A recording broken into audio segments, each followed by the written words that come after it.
So this very first session, I'll chair this and I'll be introducing Frank Bongiorno in a moment, who is going to talk to us about Australian studies in historical context, just to kind of set up some of the terms by which the historical grounding, if you like, with which we will take to then think about the future. I'll then hand over to my colleague, Dr. Sleight, who will chair the next two sessions, which will be more in the format that we'll be familiar with the rest of the day. Excuse me. I didn't want to prelude our discussion with too much guff. There's quite a lot of guff about what I think about the future of the Menzies Centre in that booklet, which you're very welcome to have a look at and comment upon should you wish. The future of the Menzies Centre is up for grabs. I'm actually using you all at this symposium to think through and think about what we might do with this magnificent institution. But I did have a wonderful conversation yesterday afternoon. I was going to talk about planetary and land and all sorts of things just now, but I'm not. I'm going to talk about Fernandez and Wells, which is the cafe just across the way here, where I had a wonderful coffee yesterday afternoon with Anne Pender and Simon. And we began really just with the question of what are we going to do with reviews in Australian studies, one of the online publications that the Menzies Centre has quite a lot to do with. And this conversation suddenly opened up really into the whole question of publication, open access, mass, the contrast between the informed critic editor that polices what goes in and the mass audience that might determine what are the most popular kinds of writings that are going online. And really then also to what does Australian studies mean, what is it, who would get in this, how would we run this, what kind of personnel would make this new revised vision of reviews in Australian studies happen. And I'm very much hoping, and indeed I'm trusting, that today we'll go down something of the same route, that even in thinking simply about Australian studies, which is a difficult topic in itself, but it's a topic that really opens up into the whole question of academic and intellectual work in this new kind of technological age. So I'm sure that we'll be ranging very broadly, as well as hearing some very detailed and wonderful research from our speakers. I just am very excited about the possibilities that will come out of the whole day. A couple of things. After the symposium, I will be contacting you again and asking you for a blog-style entry as response for your response to the day, what you felt about the day, okay, and the kinds of things that you took away from it. And we'd like to publish those on our website. So just be warned that I will be requesting these. I won't be hitting you over the head if you don't do it, but I think it would be wonderful to have a kind of off-the-cuff record, if you like, of people's responses to the symposium. Two technological pieces of housekeeping. First of all, if you are tweeting, please tweet during our symposium. We have a hashtag MCAS, MCASOZ, MCASOZ, hashtag MCASOZ, should you wish to have your tweet kind of registered in that realm. And finally, there is Wi-Fi log-on information in your pack, should you need and wish to have that, mainly to tweet. So it's my great pleasure to open this symposium and to welcome to the stage Associate Professor Frank Bongiorno from the Australian National University. Frank is a wonderful writer of Australian history and politics and an excellent writer also out into the wider realm of the public sphere. He's also, of course, a former senior lecturer in the history department and the Menzies Centre here at King's, and a wonderful mentor, actually, to me and to many other people that have worked here at the centre. So Frank is going to talk about Australian studies in historical context. Thank you, Frank.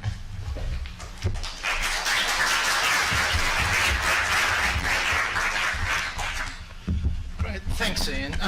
This isn't going to be a sort of, what was set up when in particular Australian universities. I think that would be an interesting exercise. What I'm going to do here, I think, is more of a broad overview, perhaps some of the intellectual issues that have been involved in Australian studies, which I thought might be more helpful in terms of setting things up for our looking forward over the day. So to have a bit of a glance backwards in the first session. Australian studies as a distinctive intellectual practice emerged, I think, in the 1970s. It acquired a recognisable form in the 1980s, And I think this is going to be a controversial statement, but I think it had largely run its course in that form by the mid-1990s. Since that time, Australian studies has lived on, especially outside Australia, as a descriptive or an umbrella term for a range of disciplinary-based studies, mainly in history and literature, although not exclusively, of course, concerned with Australian subject matter. But I think I'd want to make the case that there's been little attempt in recent years, and perhaps not even since the mid-90s, to revive Australian studies as more than a sum of its disciplinary parts. And I would take today's exercise to be an attempt to in a sense, to kind of resume that project. So what I want to do in this brief introduction to today's proceedings, I'm really grateful to Ian and the Menzies Centre for the opportunity to do so, is to glance backward rather than forward, and to provide an impressionistic sketch of the effort that occurred between the late 1970s and the mid-1990s to devise a field called Australian Studies as a distinctive and integrating intellectual practice. And that's really my theme here. So I'm not suggesting for a moment there's no such thing as Australian Studies now, but I think as a distinctive and integrating intellectual practice, it belongs to a particular moment that I'm going to try and sketch out. Any attempt to reconceptualise Australian studies, I suggest, will need to take full account of the disappearance of the circumstances that gave rise to the field in what I consider its classical 1980s form. Now, the way I want to deal with this topic is not via a straightforward chronology, but rather around, I guess, my own personal engagements with Australian studies, which now extend almost to a quarter of a century. And when I say Australian studies there, I mean Australian studies, not Australian history, which is, of course, what I've mainly done in that time. My first contact with the field was as a fourth year, or as we call it in Australia, honours student at the University of Melbourne in 1990, in what was then the newly formed Australian Studies Centre. And my most recent engagement with it, leaving aside today, of course, was a period of 4 years in or affiliated with the Menzies Centre for Australian Studies here at King's College London between 2007 and 2011. In between, I taught Australian Studies from time to time at a number of universities, although, as I said, most of my teaching has been in history. Now, during this period between 1990 and the present, in some Australian universities, including my own, the Australian National University, Australian Studies had a brief life and then disappeared entirely. In others, it has continued on. But Australian Studies centres, programs, majors and courses have been closed down in several universities in Australia. The situation outside Australia appears to be less bleak than within it, at least if considered in terms of the existence of Australian Studies centres and obviously courses and programs embedded within them. Yet even in the 4 years I spent here at King's College London, I witnessed the collapse of Australian Studies in its classical 1980 sense of that term, I think, and that was manifest in the necessary abolition of the Master of Arts in Australian Studies, which did, I think, still have many characteristics of that 1980s form, really as a result of a lack of student demand for that form of area studies, as well as the end of the British Australian Studies Association, which was another product of that 1980s version of Australian Studies. Particularly outside Australia itself, the term Australian Studies probably remains useful as a way of branding the study of Australia in a university context and, of course, in attracting the support of corporate and/or state sponsors. But clearly, if Australian Studies is again to have a future as a distinctive intellectual or academic practice, something which to which it once aspired and which I'm going to suggest it briefly achieved, it will need to do something obviously more creative than simply using Australian Studies as a kind of brand. And I take it as one of the purposes of today to think through how that might be done. Okay, so let me go to those points of contact with Australian Studies. As I said, my first contact with the field was in a course at Melbourne University in 1990, but as part of an honours program in history. So I was doing a disciplinary-based honours program, but we were permitted to do Australian Studies as a part of that. It was convened by the academic and poet Chris Wallace-Crabb, and the tutors varied from week to week, depending on the topic. Among the guest tutors was the art historian Bernard Smith, who spoke about the 1940s, and former Prime Minister Malcolm Fraser, who taught us all about Menzies. Stuart McIntyre and Verity Bergman provided the mainstay of the historical topics, and there was a young lecturer in literature too, called Dr. Philip Mead, who was there. So I recall Philip's classes in that with great affection, on utopianism, I believe, if I recall rightly. The course itself ran over a full year, with the early part being thematic, exploring ways of thinking about Australian studies, considering issues such as ethnicity, class, multiculturalism and so on. The latter part focused on two key historical periods, the 1890s and the 1940s, 50s, conceived as a single block of time. The course was interdisciplinary, including texts and topics from history, literature, politics, sociology, film and art history. I hadn't really thought of this in putting this paper together, but music was an interesting omission from all that, and I'm not sure why. Maybe something to do with the faculty structure or people's intellectual networks or whatever, but music wasn't a part of the course so far as I can recall. The first assessment exercise we were asked to perform in this course was to produce an analysis of the 1987 report, Windows onto Worlds, Studying Australia at Tertiary Level, report of the Committee to Review Australian Studies in Tertiary Education, or CRAST, as it came to be called. Commissioned by the then Labor Minister for Education in the Hawke government, Susan Ryan. Its members, there were three of them, were the late Kay Daniels, the late Bruce Bennett, and Humphrey McQueen, who happily is still with us. Now, it's easy enough to see the legacy of McQueen's Maoist nationalism in some of the report's phraseology. Imagine a Maoist being appointed to a government inquiry today in Australia.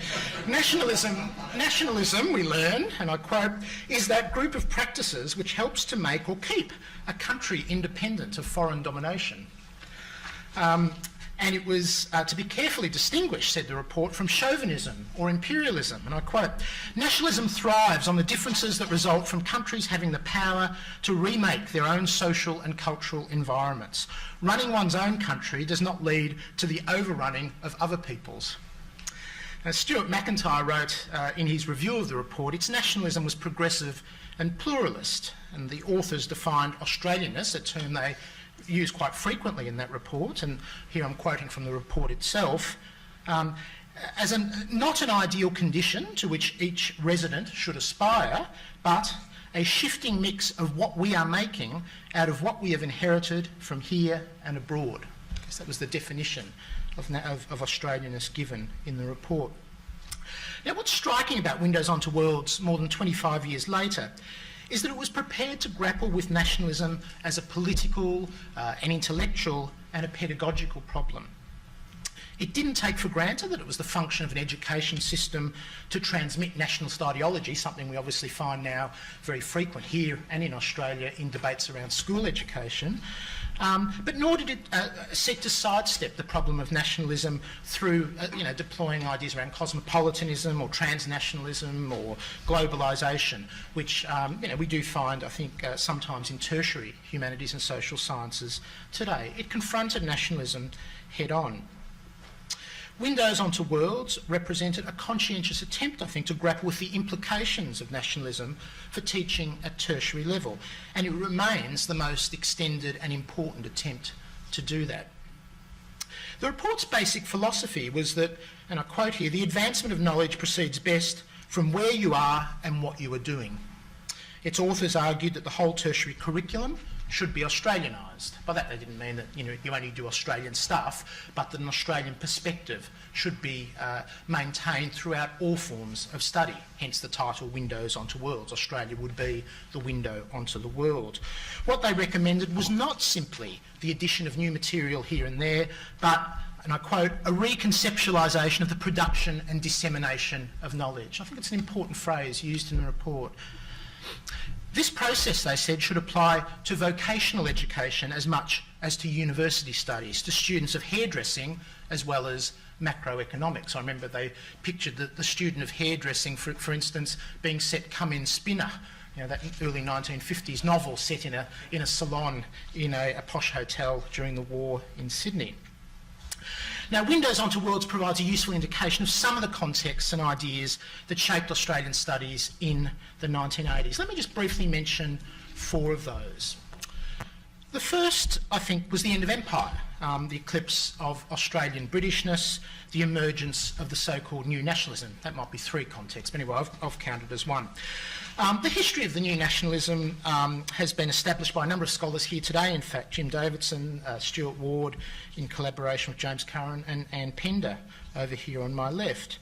Australian studies, I think, was largely framed in the spirit of the moderate, inclusive, post-imperial nationalism championed by a range of political elites in Australia from about the late 1960s onwards in the wake of empire, the end of empire.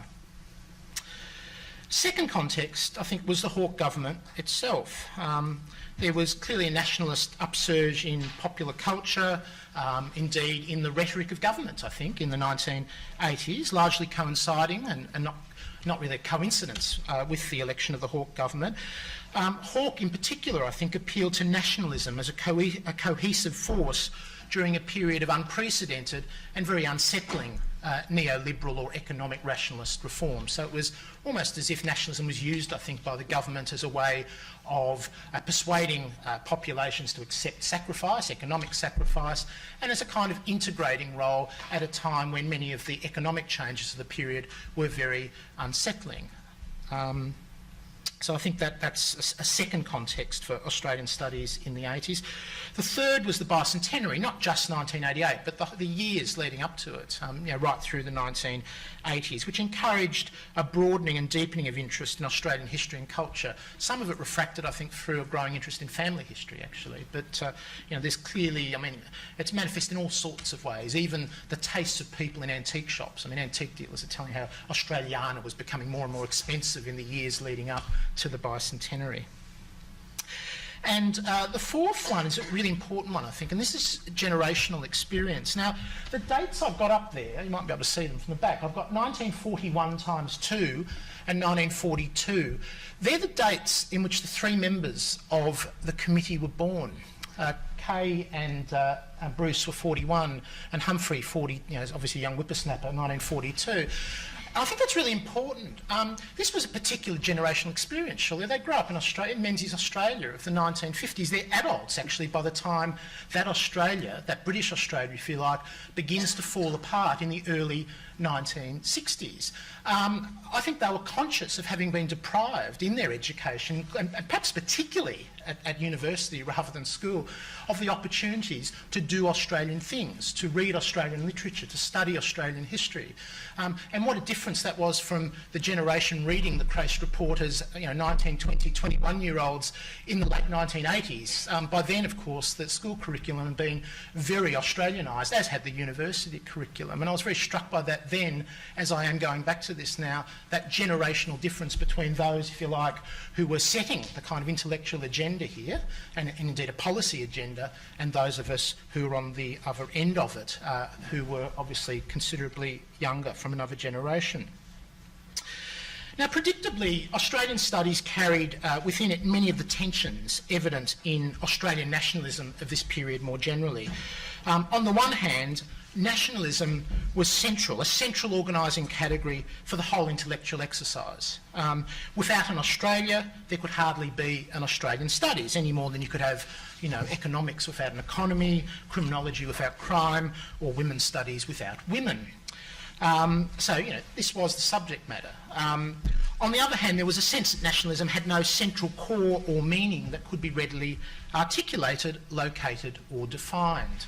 So you had this tension there, or at least you couldn't engage in that kind of exercise of, definition without excluding some people, so including some, excluding others. There was a lot of emphasis in the discourse of Australian studies in the late 80s on who was included and who was excluded when we thought about the nation.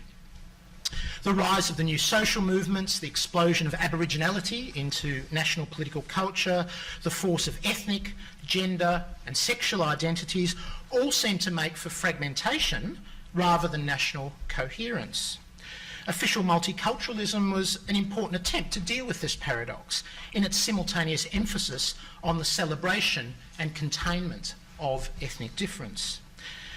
Yet, of course, multiculturalism also found itself in the 1980s attacked on the left, but more particularly, I think, on the right, and it had little appeal to Aboriginal people who didn't really want to be considered just another ethnic group in a multicultural Australia. And multiculturalism's popular impact, too, I think was at best uneven, as some government inquiry, a particular government inquiry, found in the late 1980s.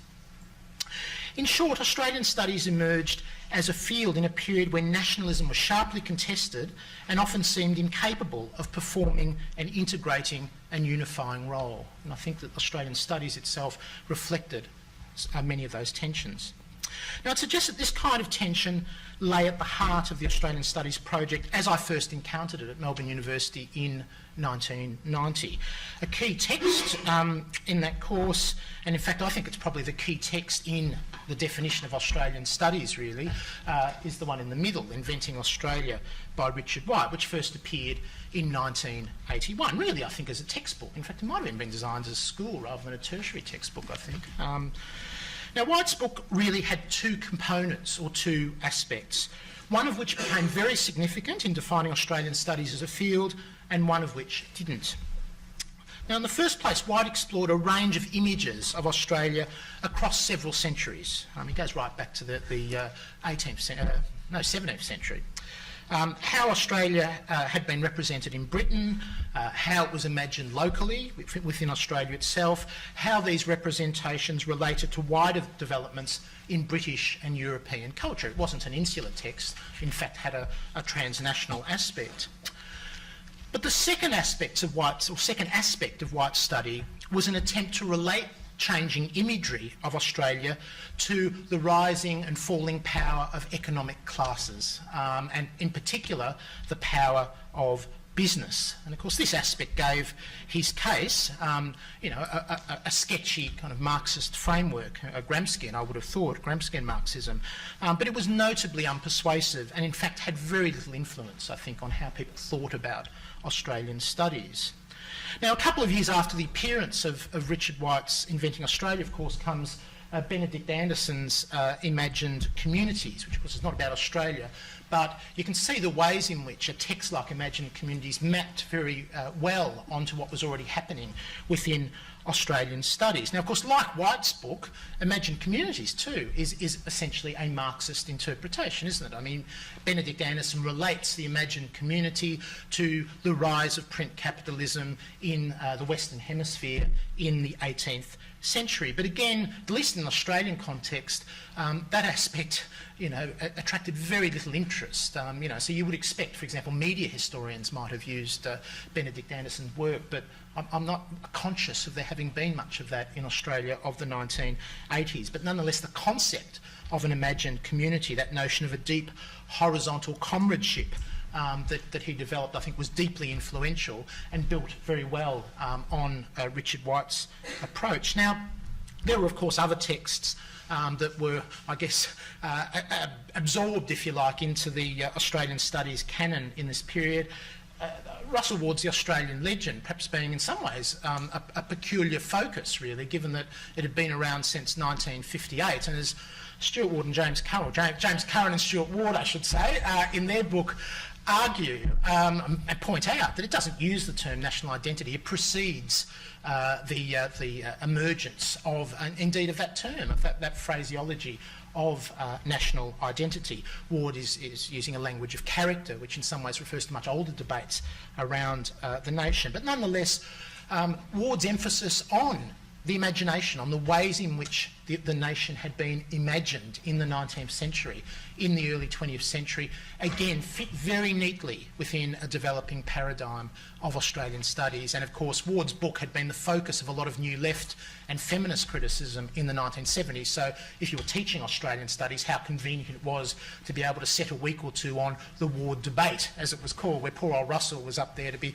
knocked down like one of those, those dolls that are sort of, weighted down the bottom, and you push him up and up you come like that.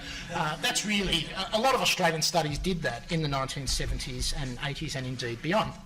Now, I taught this form of Australian studies in several universities in the 1990s. Of these experiences, that at Griffith University in Brisbane in '96 was the most notable, I think, because it had a strong tradition of interdisciplinary humanities teaching in general, and Australian studies was very much a part of that wider effort. You know, I felt that by 1996, when I was there, that there was a tiredness about the way in which Australian studies was being conceived and taught at Griffith. Little seemed to have changed since the early 1980s.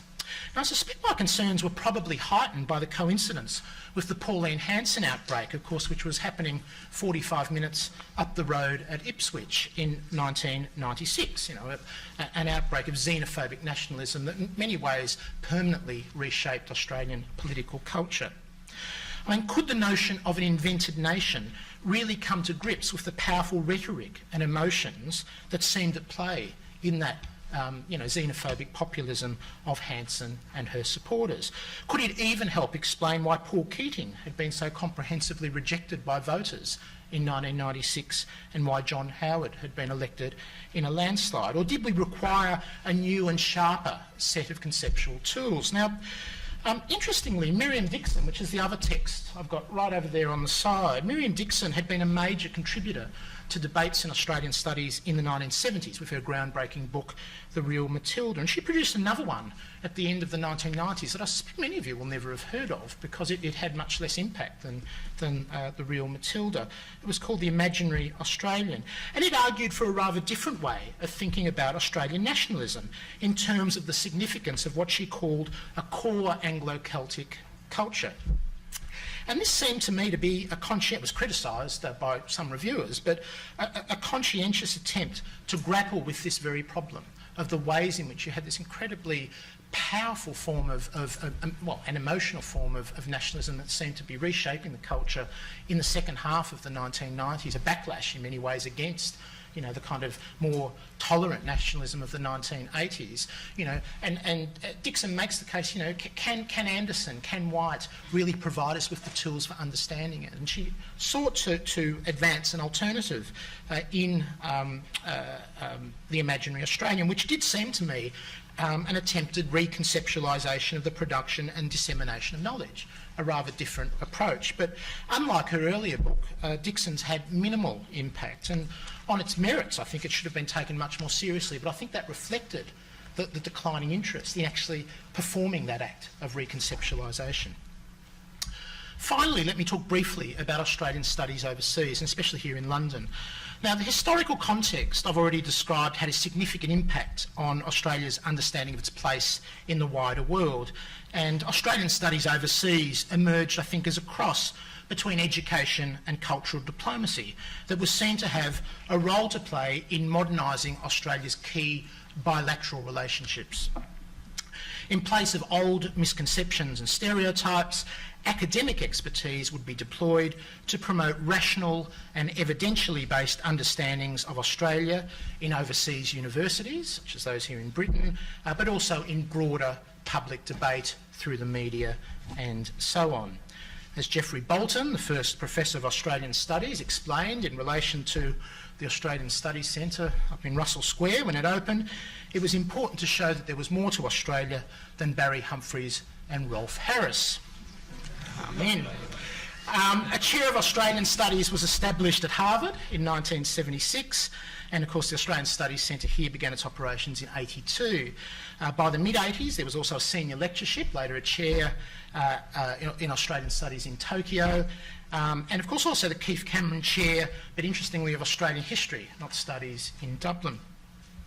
Now, all of these initiatives occurred in the space of the decade between 1975 and 1985, but I think this effort needs to be seen as a part of a larger trend in the 1970s and especially the 1980s of packaging Australia for key overseas audiences. And I'm thinking here, Australian studies overseas, in a sense, sat beside other manifestations like tourism, the promotion of Australia as a tourist destination, Foster's Lager, TV soap operas, and films. I mean, I do think we need to see it in that kind of context, and of course the tools available to Australian studies centres for promoting their wares were puny compared to, you know, kind of mass capitalism I'm talking about in some cases there, but nonetheless I think it does belong to that same moment. I don't wish to trivialise Australian studies overseas by suggesting these parallels, but to evoke that 1980s context, I think, in which it all happened. Now, of course, there have been later redefinitions, including here in London. I'm thinking of Carl Bridges' emphasis on the history of the British world, which I think was one way of attempting to rethink Australian studies, at least as a historical discipline, and Ian Henderson's, I think, in marrying Australian studies with post-colonial theory. But the context for Australian studies at home and overseas has now, I think, dramatically transformed. Globalisation in its various manifestations, the mining boom in Australia, the rise of China, the impact of climate change, all of these will need to be prominent, I think, in any reimagining of Australian studies. And surely, if a reconceptualisation of the production and dissemination of knowledge in relation to Australian studies is going to occur, it's going to depend, I think, on a much broader range of disciplines than figured in the classic 1980s Australian studies. You know, think of climate science, for example, would be an obvious example. And I think also, and this is a point that came out of last night's discussion, much better scholarly communication between those studying Australia around the world than has been the case perhaps in the past. It may well be that a project whose momentum came in the 1980s from places like Canberra, Melbourne, Brisbane and London will in the years ahead come rather from Beijing or Delhi, or indeed any number of other centres where Australian studies is clearly taking root. It's most likely, I think, though, to come from or to arise from a dialogue between scholars working in both the old and the new centres. That's all I want to say. Thank you.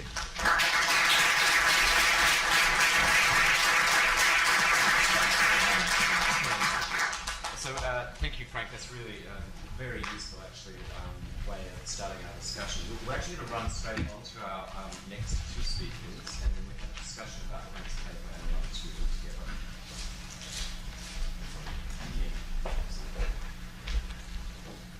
Well, good morning, everyone. My name's Simon Sleight. I'm lecturer here in Australian history. And let me just preface my introduction to the next two speakers with just a few words.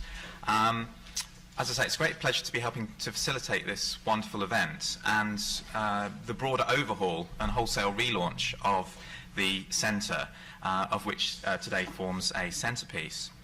And despite the fact of scheduling a third MCAS event in a row on my birthday, my thanks indeed to Ian, our director, for all that we will experience today, and even more, and this is very important, and even more for the renewed vision and energy which he has brought to the table. Now, it must be an important day because I'm wearing a tie. And normally such things are restricted to christenings, marriages and funerals. So it's perhaps apt that today we're in a way deciding which of these rites of passage befits Australian studies as a discipline. And we'll start now to look forwards, having just looked very importantly backwards. And located as we are just across the corridor from our magnificent college chapel, we're going to be pondering a similar series of questions to those ruminated upon amongst the pews. Why are we here, and what comes next? So we've heard about from where we have sprung, and next we're going to hear about where we might go from here. So this is our first roundtable, Australian Studies Beyond Borders. Speaking first, we have Dr. Agnieszka Sobaszynska, Deputy Director of the National Centre for Australian Studies at Monash in Melbourne. Agnieszka is a historian with research specialisations in Australian relations with Asia, particularly in the intersection between popular opinion and international affairs, and also in the history of travel and tourism.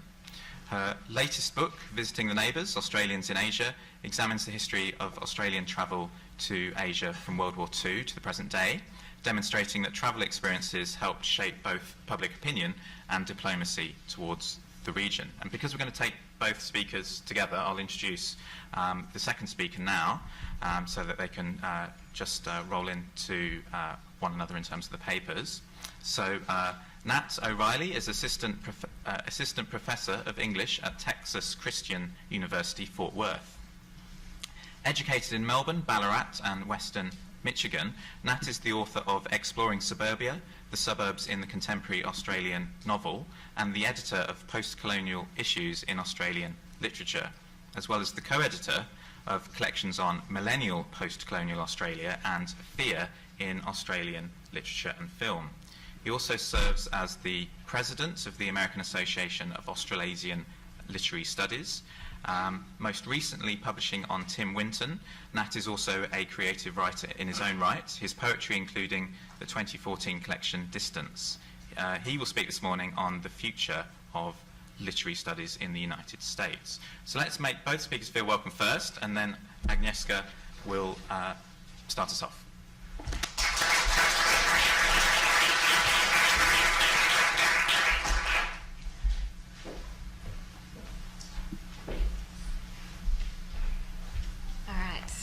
Thank you, Simon, and thanks also, Ian, for inviting me today and fitting me into the program. I was planning to sort of shake things up and take things casually and maybe round table, but springing out of bed at the jet-lagged hour of 2:30 this morning, I thought, look, I've got the time, I might as well write it all down. I'm afraid it might come out as a bit of a manifesto, though, because it does have the marks of 3 a.m. on it. But better manifesto than suicide note, which is the other 3 a.m. genre, I suppose. I will start again with an anecdote. I'm, as Simon said, the Deputy Director of the National Centre for Australian Studies. And I joined there in 2011 as part, I think, of an idea of getting generational change. As we've just heard from Frank, this is an area that's been considered sort of, if not dead, on its way for probably at least a decade, probably 2. And so I know MCAS at the time that I joined was thinking, look, we might need something different. What better than a female migrant, young, who worked on Asia? I'd come from a PhD in history at the University of Sydney, and when I joined, I was finding it a little bit difficult as to how to reposition myself. So this is where I remember flying to India not too long after joining MCAS, and I was flying there for a Australian Studies conference with David Walker. We were flying together and we're standing in the line at immigration with our departure cards. We were filling them in, we got to the occupation box. David had it very easy, he just put professor, but obviously that's not an option that's open to me. What am I going to put, I was thinking. I'd always written historian, but now perhaps did I have to change this? If so, what was I going to put? Australian Studies person? Australian student, perhaps? David acknowledged my professional mini-crisis, but as we were heading to the front of the immigration queue, he wasn't going to entertain it for very long. He looked at me and just said, look, write academic, which I did, and I still write that today. Now, part of the reason for this crisis, mini-crisis perhaps, is that I feel like a bit of a fraud saying that I work in Australian studies. While my work is largely framed through the Australian experience, it is inherently transnational. I'm interested in the way, as Simon so ably explained, in the way that ordinary people, ordinary citizens, imagine people overseas and how their views affect international affairs. And I've looked at this mostly through Australian travel to Asia, which means that my work looks at what happens when Australians actually leave the country. My last book was, I looked in the back cover this morning, it is written to be, it's said to be Australian history / Australian travel, but the fact is most of the events don't actually happen in Australia that I describe. My new project, which I'm now working on, which is about sort of broad Western mentalities and the idea of how the West imagined the third world in the 50s, 60s and 70s, is even more sort of transnational and problematic if you look at it from an Australian studies perspective. And yet here I am.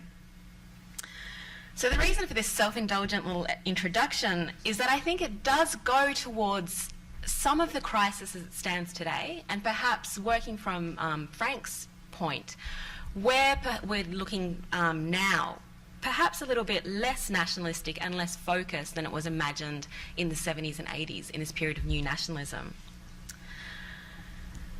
The question of what the utility of area studies or national studies is at a point when the academic culture at least is distinctly international and transnational, and when the political culture, I think to some extent, although of course not entirely, is also moving beyond this sort of idea of new nationalism and jingoistic nationalism perhaps, points a problem to where we are. I mean, how do we as academics fit ourselves into this space? How do we make sense of the Australian experience when we're not thinking in such tightly defined national frames anymore?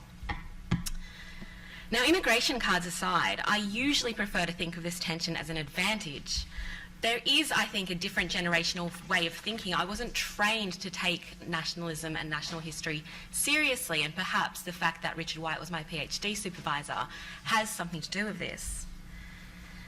The fact that I work at a national centre, I don't think necessarily follows from those political ideas in the 80s that it's going to be a nationalist centre or a jingoistic centre, or a centre that pretends that the Australian experience actually occurred within Australian borders and quite exclusively within Australian borders with no contact with the outside world. Quite the contrary, the way that I see it, the role of Australian studies, if there is to be one, is to draw critical attention to the frames. This is Australian studies, which suggests that that frame exists within a far broader context. Australian studies only makes sense if it's seen in relation to other parts of the world, to the global, to the transnational and the international. And so it demands that we interrogate how national culture functions alongside other forms, the way that I look at it, personal mentalities and political mentalities. So how Australians made sense of themselves as Australians when they were also making sense of themselves as, for example, Britons, as part of the Commonwealth, or increasingly as migrants with multiple identities. So to me, transnational studies, transnationalism might be sort of a new catchphrase in a lot of academia, but those working on Australian topics have a nice 50-year perhaps head start. It's always been fairly clear that Australian studies wasn't going to be necessarily as convincing as it was hoped to be. Those early chairs in Australian history and Australian literature who attempted to create a sense that Australian culture was a standalone identity often found themselves coming up short, and those sorts of embarrassing moments of trying to pick out, flora and fauna and mateship and other things which were distinctly Australian, and attempt to present this as the sum total of Australian identity, and this is how people actually felt, didn't often do much more than create a sense of cultural cringe. It's pretty clear that that wasn't how Australians made sense of themselves, but this quite determined attempt to create an Australian identity that could compete with other national identities, I think was part of that process. The fact is that ever since colonial times, I don't have to tell anyone in this room, that the Australian identity, Australian politics, Australian institutions and individuals always had multiple frames of reference. People always made sense of themselves, institutions even made sense of themselves, not only as Australian, but also as part of initially the British Empire, from quite early on even. Connections with parts of Europe and China were very strong as well. Australians have also always been and continue to be incredibly enthusiastic, if not hyperactive, travellers and communicators. From the 19th century, Australians were always among the first on every transport and communications technology bandwagon. The ships meant more to Australians perhaps in other parts than anyone else. Same with planes. Today, Australians are per capita the largest spenders on international travel in the world. Roughly half the Australian, depending on which statistics you look at, roughly half the Australian population leaves the country every year. That doesn't, of course, take into account multiple sort of escapees, but it still suggests the hypermobile population, the fact that people make sense of themselves as existing outside of Australia as much as within Australia. And while this is particularly common now in the sort of post-jumbo jet age, this has been the case throughout much of the 20th century, if not before. This means that Australians have always made sense of themselves through connections with family, through connections with other parts of the world that they've been to. A sort of double framing which, while not unique, is very obvious in the Australian example. So tracing these connections as opposed to sort of pretending that they don't exist is, I think, the point. If there is going to be a future for Australian studies, I think this is quite a good place to start. Those early chairs of Australian history, Australian literature, who couldn't sort of present a convincing case to Australians, let alone the rest of the world, that there was an Australianism that existed apart from the world, were only pointing towards something that we now take for granted as academics. But loosening the frames, I think, and taking that lived experience of the lived experience of being Australian, which involved those multiple connections, which involved multiple departures and arrivals, and sort of a constant communication with other parts of the world, does become much more satisfying. It's much more complex, and it makes more sense. It's a study, I think, in tension and many individual attempts at creating synthesis. So those problems in Australian identity which governments and which politicians and academics have attempted, you also see them at individual levels. So political mentalities, individual mentalities, often form sort of capture a single freeze frame of how one individual made sense of their Australianness. In my research, that's often most often in relation to Asia. Being in Asia provoked a mini sort of model of those broader political discussions. How does Australia fit into Asia? How do Australians behave in Asia? You can often see that in miniature. So there is, in a sense, a place to go for Australian studies, which is to take advantage of those natural sort of advantages that we have. That sense of a problematic national identity, which Frank introduced so well, is something which I don't think can be lost in Australian studies. Teaching Australian studies is a joy because it's so easy to get quite complicated theoretical points about nationalism across. So teaching Benedict Anderson, teaching Eric Hobsbawm's imagined and invented traditions is really easy in Australia. You just point out the number of times nationalism by committee has been attempted and the number of times that it failed to catch on. It's really straightforward. Students get it really quickly. Whereas students in other contexts, and I've taught this in Turkey as well, it was much more difficult to sort of convince Turkish students that their own nationality was invented and constructed. But when you turn to Australian studies and Australian students, it makes sense much more clearly. Here, I think, looking at Australia, it can be an advantage, a theoretical advantage.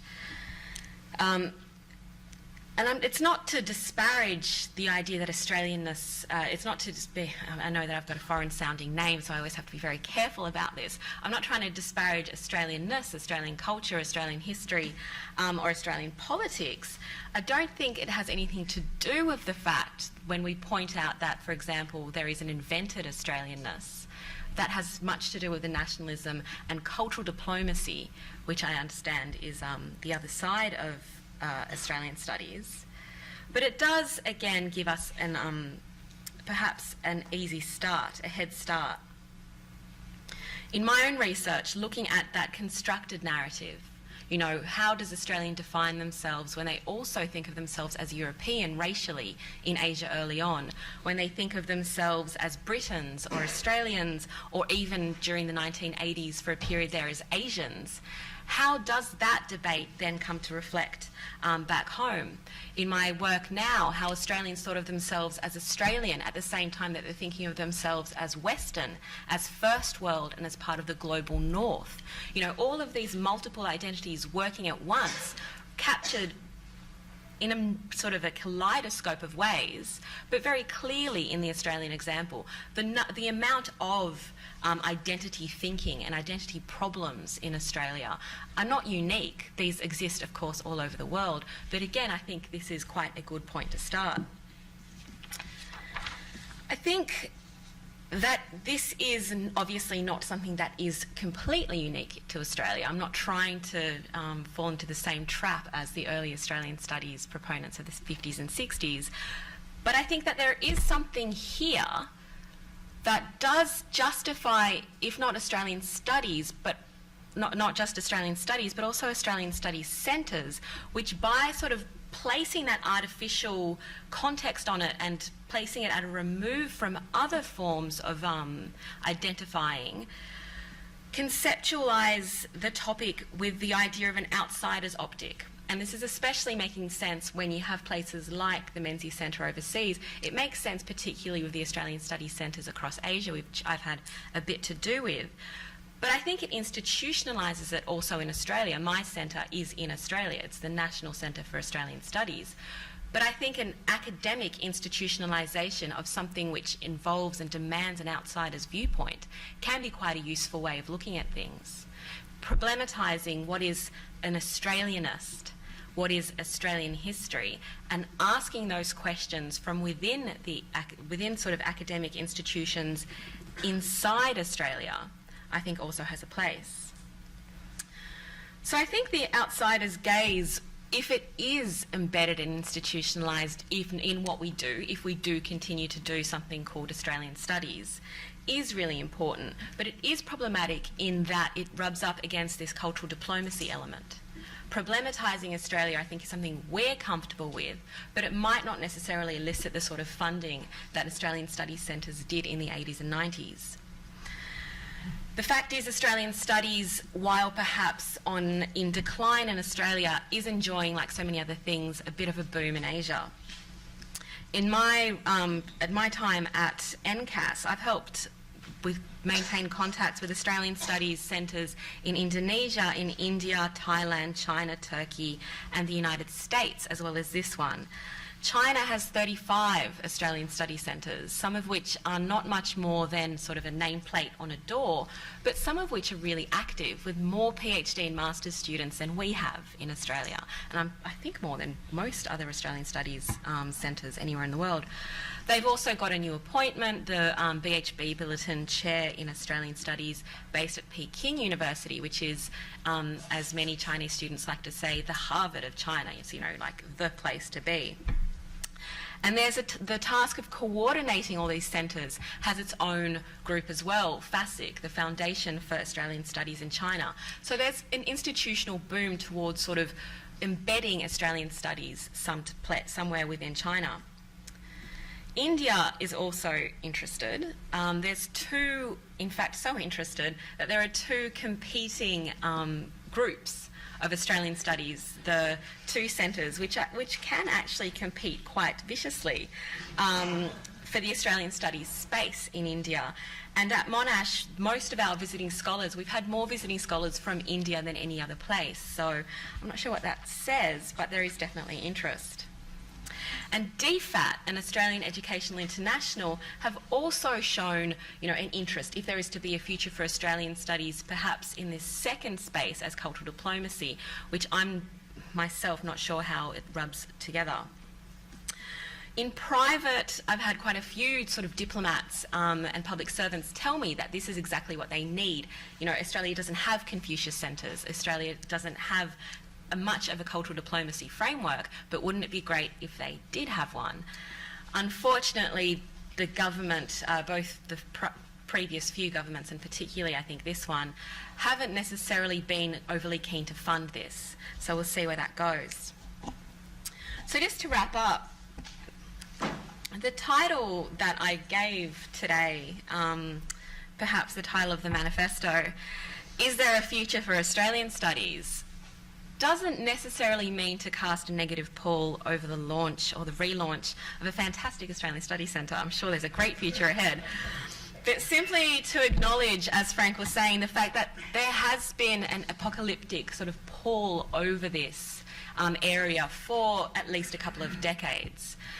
And perhaps in the way that it was initially framed, as Frank has just explained, it isn't going to survive. We're not going to have a tightly framed study of Australia for much longer. I think my appointment, if nothing else, suggests that this need for generational or topic change is felt, and I'm very grateful that it was felt in my example. But I think that that doesn't necessarily mean that the entire discipline, the entire sort of intellectual query needs to go as well. I've tried to explain the way that I think about Australian studies. I don't think that it can be done without necessarily a very strong focus on the framing, what national framing means in a transnational, international context, how Australia in particular is a really good viewpoint into those broader discussions about transnationalism, internationalism, globalisation, and how that affected individuals, politics, institutions, the whole gamut of Australian society. So there's no space for nationalist studies, but there might still be a space for Australian studies centres if they do bring in those outsider perspectives. Having Chinese, Indian, British, American viewpoints is very important if we are going to be taking transnationalism seriously. As a node to bring those people together, to bring scholars from around the world to sort of enrich that view of Australian studies, which has, as an traditionally been quite Australia-focused by Australian-born or Australian-bred historians and political scientists, I think would be a huge advantage. And perhaps that is where the Menzies Centre will have its future. So, thank you.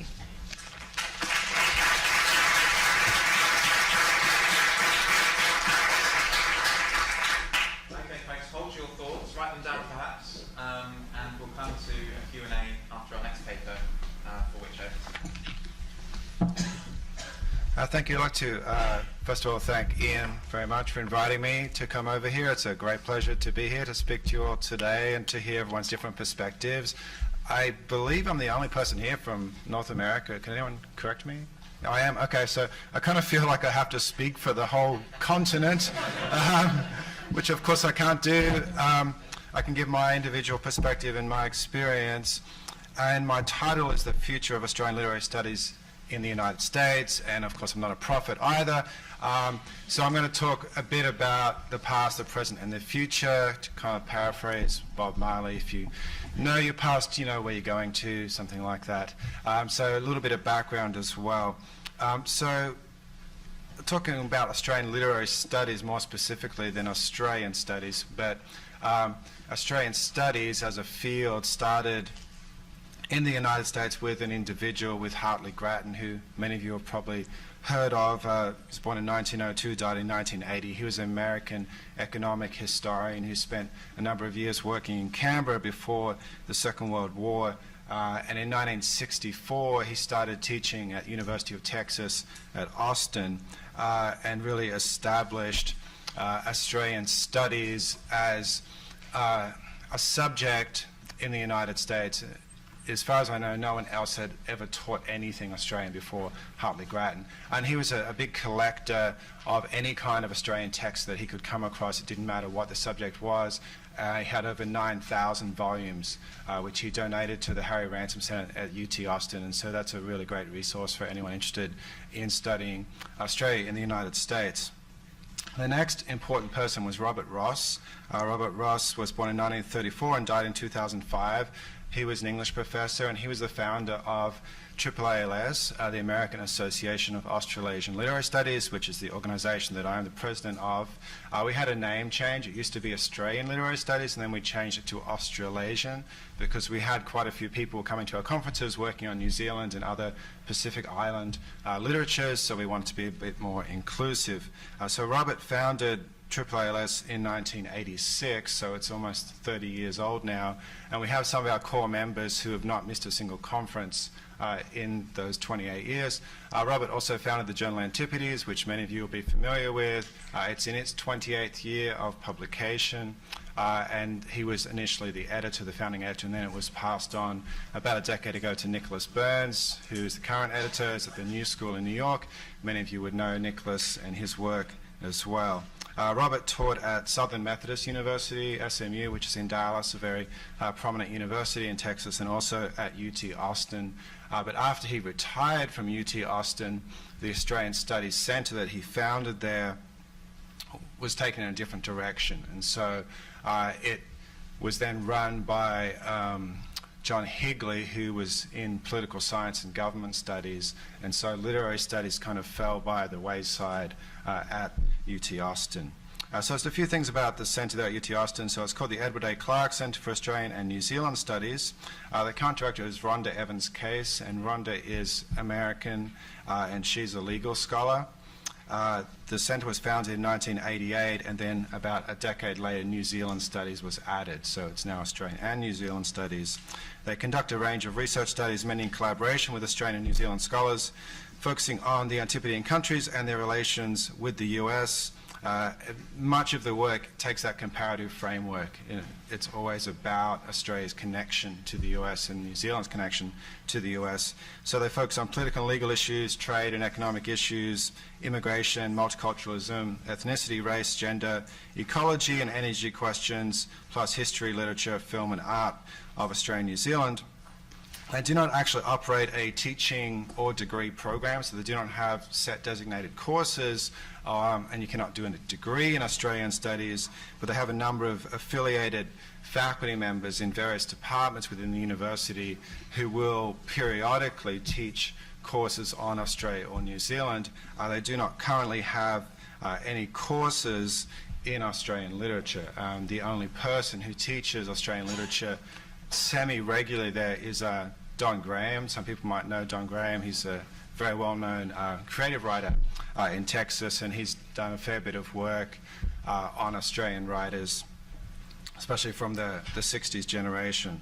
There are two other centers, and we'll use that term loosely, for Australian studies in the US. So there's the Centre for Australian, New Zealand and Pacific Studies at Georgetown University, and Georgetown is of course in DC, one of the most prestigious universities in the US, and actually now the most expensive to go to. It'll cost you $60,000 a year just in fees if you want to be a student at Georgetown. And so the centre there is part of the School of Foreign Service, so that's the academic discipline that it's in.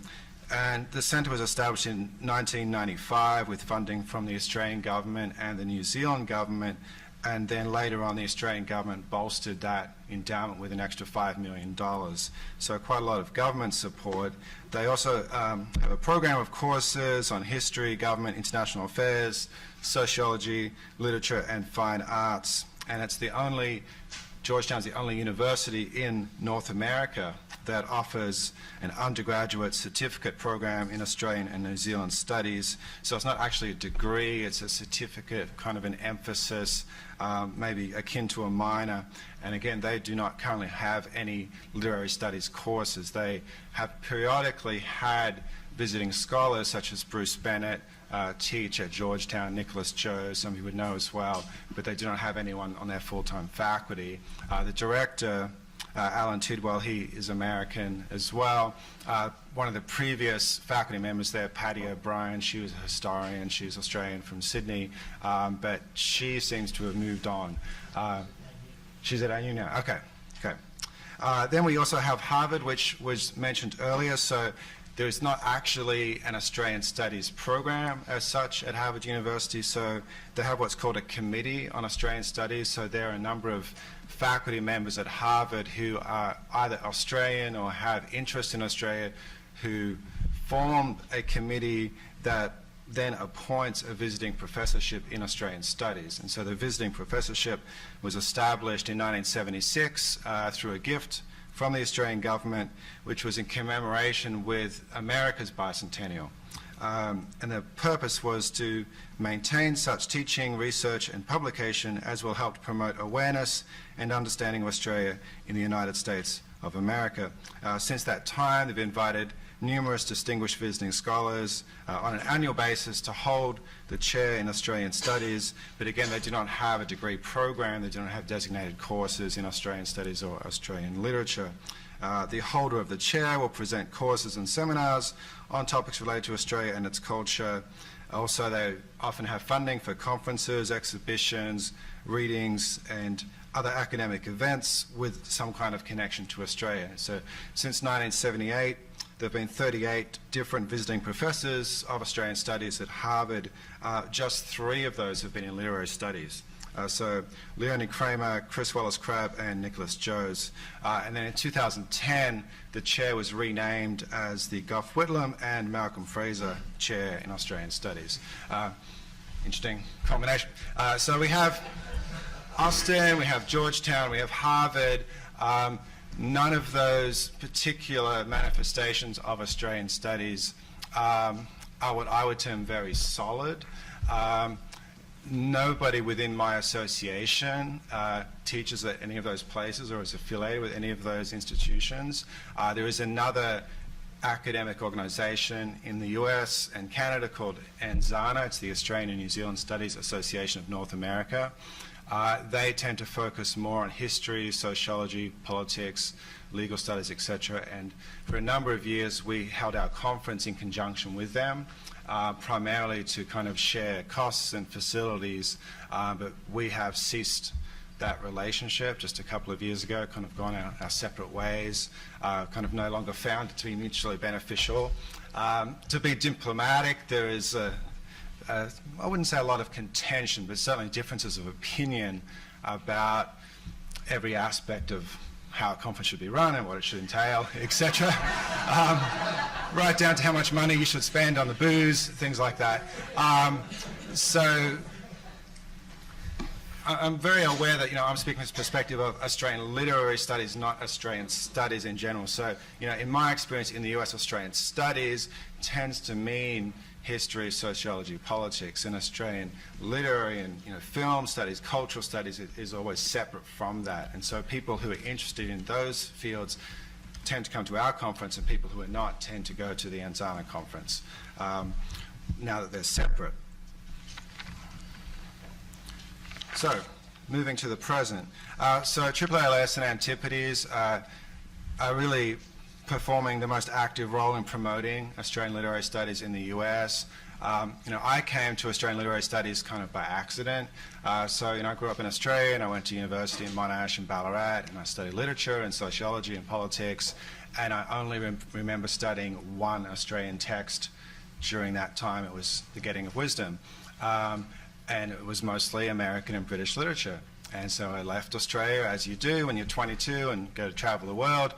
Ended up in the United States, married an American, and decided, 6 years after finishing my bachelor's, that I wanted to go do postgraduate work in literary studies, and got interested in Australian literature. And that was really when I started reading. It was after I'd left the country already, and got interested there, kind of trying to figure out, well, who I was. What does it mean to be Australian? All of a sudden, I'm the Australian bloke, whereas, back home, it was more about which town I was from, or which school I went to, or what sport I played. But now I was being defined by everyone else as an Australian, so I had to figure it out for myself.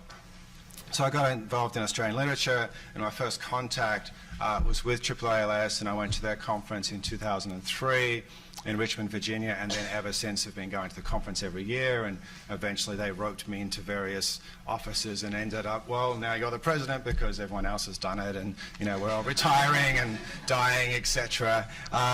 So there is problem is maybe a strong word, but certainly one of the issues we have is that there's not a single institution in the United States that has a designated doctoral program in Australian literary studies.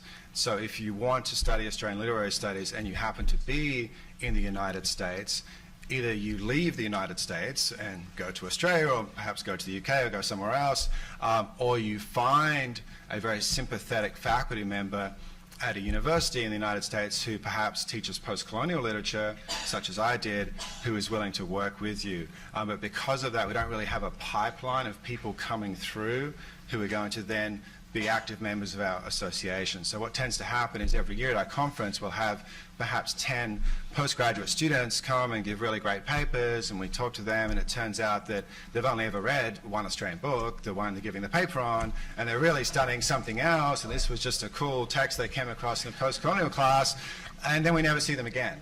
And so it's quite rare that we have new people arrive who then become permanent members. So people such as myself who are expatriates who, marry an American, for example, and have an academic career in the US and then have put down roots. And so Michael Griffiths, for example, is now at Wollongong. He did his PhD in Houston. He was in Houston for 6 years, and then he had a postdoc for 2 years at Columbia. So he was a very active member, and then he went to Wollongong, and so we probably won't see Mike as much, unfortunately. So that's the kind of thing that happens. The core of the group is made up of American academics who came to Australian literary studies through an individual interest, usually something like they came across, for example, Carolyn Bliss, who did her doctorate on Patrick White, they come across Patrick White in their younger days and then just develop this interest that sticks with them, and they keep coming to the conferences and they keep doing research, but none of these people are employed to teach Australian literature. Okay, in 10 years in the United States, I've never seen a single job advertised for someone teaching Australian literature. Only once have I even seen the word Australian in a job ad, and it was for a post-colonial position.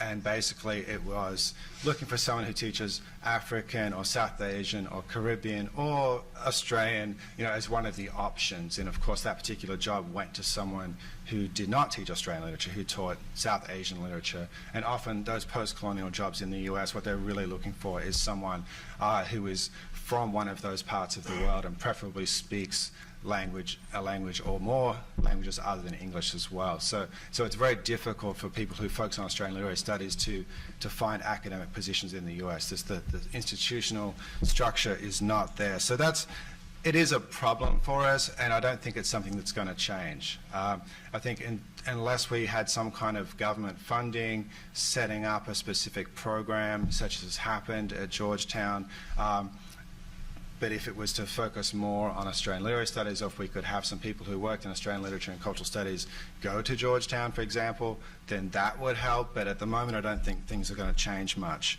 Having said that, we have a really good network of scholars and a really strong core group who are very supportive of each other, attend the conference every year, help each other out with research, with publications. Antipodes is going very strongly. Until last year, Antipodes was funded primarily through Australia Council grants, which was great that we were getting the grants, but very precarious as well, because every year we didn't know if we would have the money to keep the journal going. And so we actually made a deal with Wayne State University Press, which is a university press from Wayne State University, which is in Detroit, so that they are now publishing the journal and they're picking up all of the production costs. So instead of us spending $10,000 a year to publish the journal, now they're paying for that, and we actually are making some money from it now in terms of from royalties, etc. The other thing that's fantastic with that relationship is now the journal, as well as being in print, is being published online, and all of the back issues have been digitized and are also now available through the JSTOR database. I've even got it on my phone as an app, so like I can just pull up Antipodes on my phone if I'm bored on the tube. So it's really good for our readership and accessibility of all those back issues. It certainly helps, I think, make Antipodes an attractive outlet for people to publish in if they're outside Australia, knowing that it's got that international reach, more so than when it was just in print form. In terms of people who are really kind of carrying on the field, important players contemporarily, certainly Nick Burns is the editor of Antipodes. I know he's often at conferences in Australia. We were both at ASAL in Sydney, and he's also always a major presence at those conferences. Per Henningsgaard, he was a student of Paul Kane. Many people would know Paul Kane, who was the poetry editor of Antipodes, and of course a very fine poet and scholar in his own right.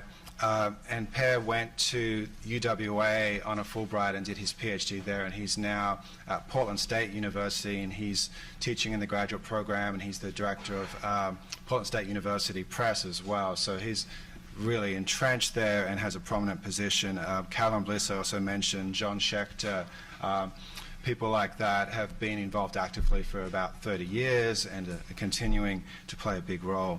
So just to kind of wrap up, in terms of the future, as I said, I don't think we're suddenly going to be endowed with a few extra Australian studies centres. I don't think people are suddenly going to start hiring people in the US to teach Australian literary studies. I don't think any of those things are going to happen. But now that we have the relationship with Wayne State University Press, I think Antipodes' future is secure. We don't have to worry about Australia Council grants anymore, which of course was a problem with changes of government.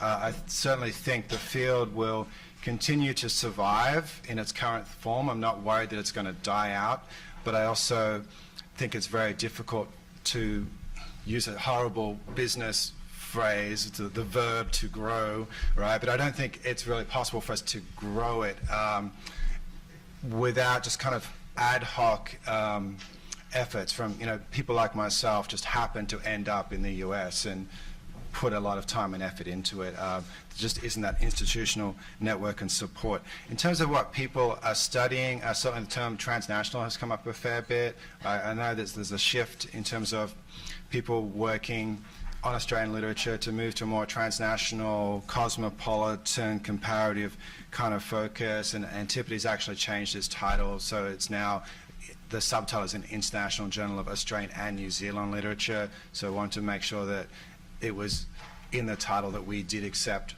criticism on New Zealand literature, not just Australian literature.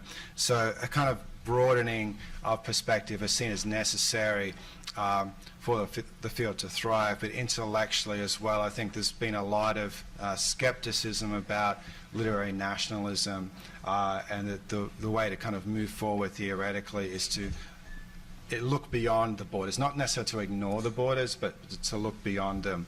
That would be more productive intellectually. Thank you. Okay, welcome back from the break. My name's Stuart Ward from the University of Copenhagen, and it's my job to chair this second roundtable entitled Trans, Nation, Region, World, Planet. So ambitious, if nothing else. And I'm going to introduce as a series our panel of distinguished gentlemen.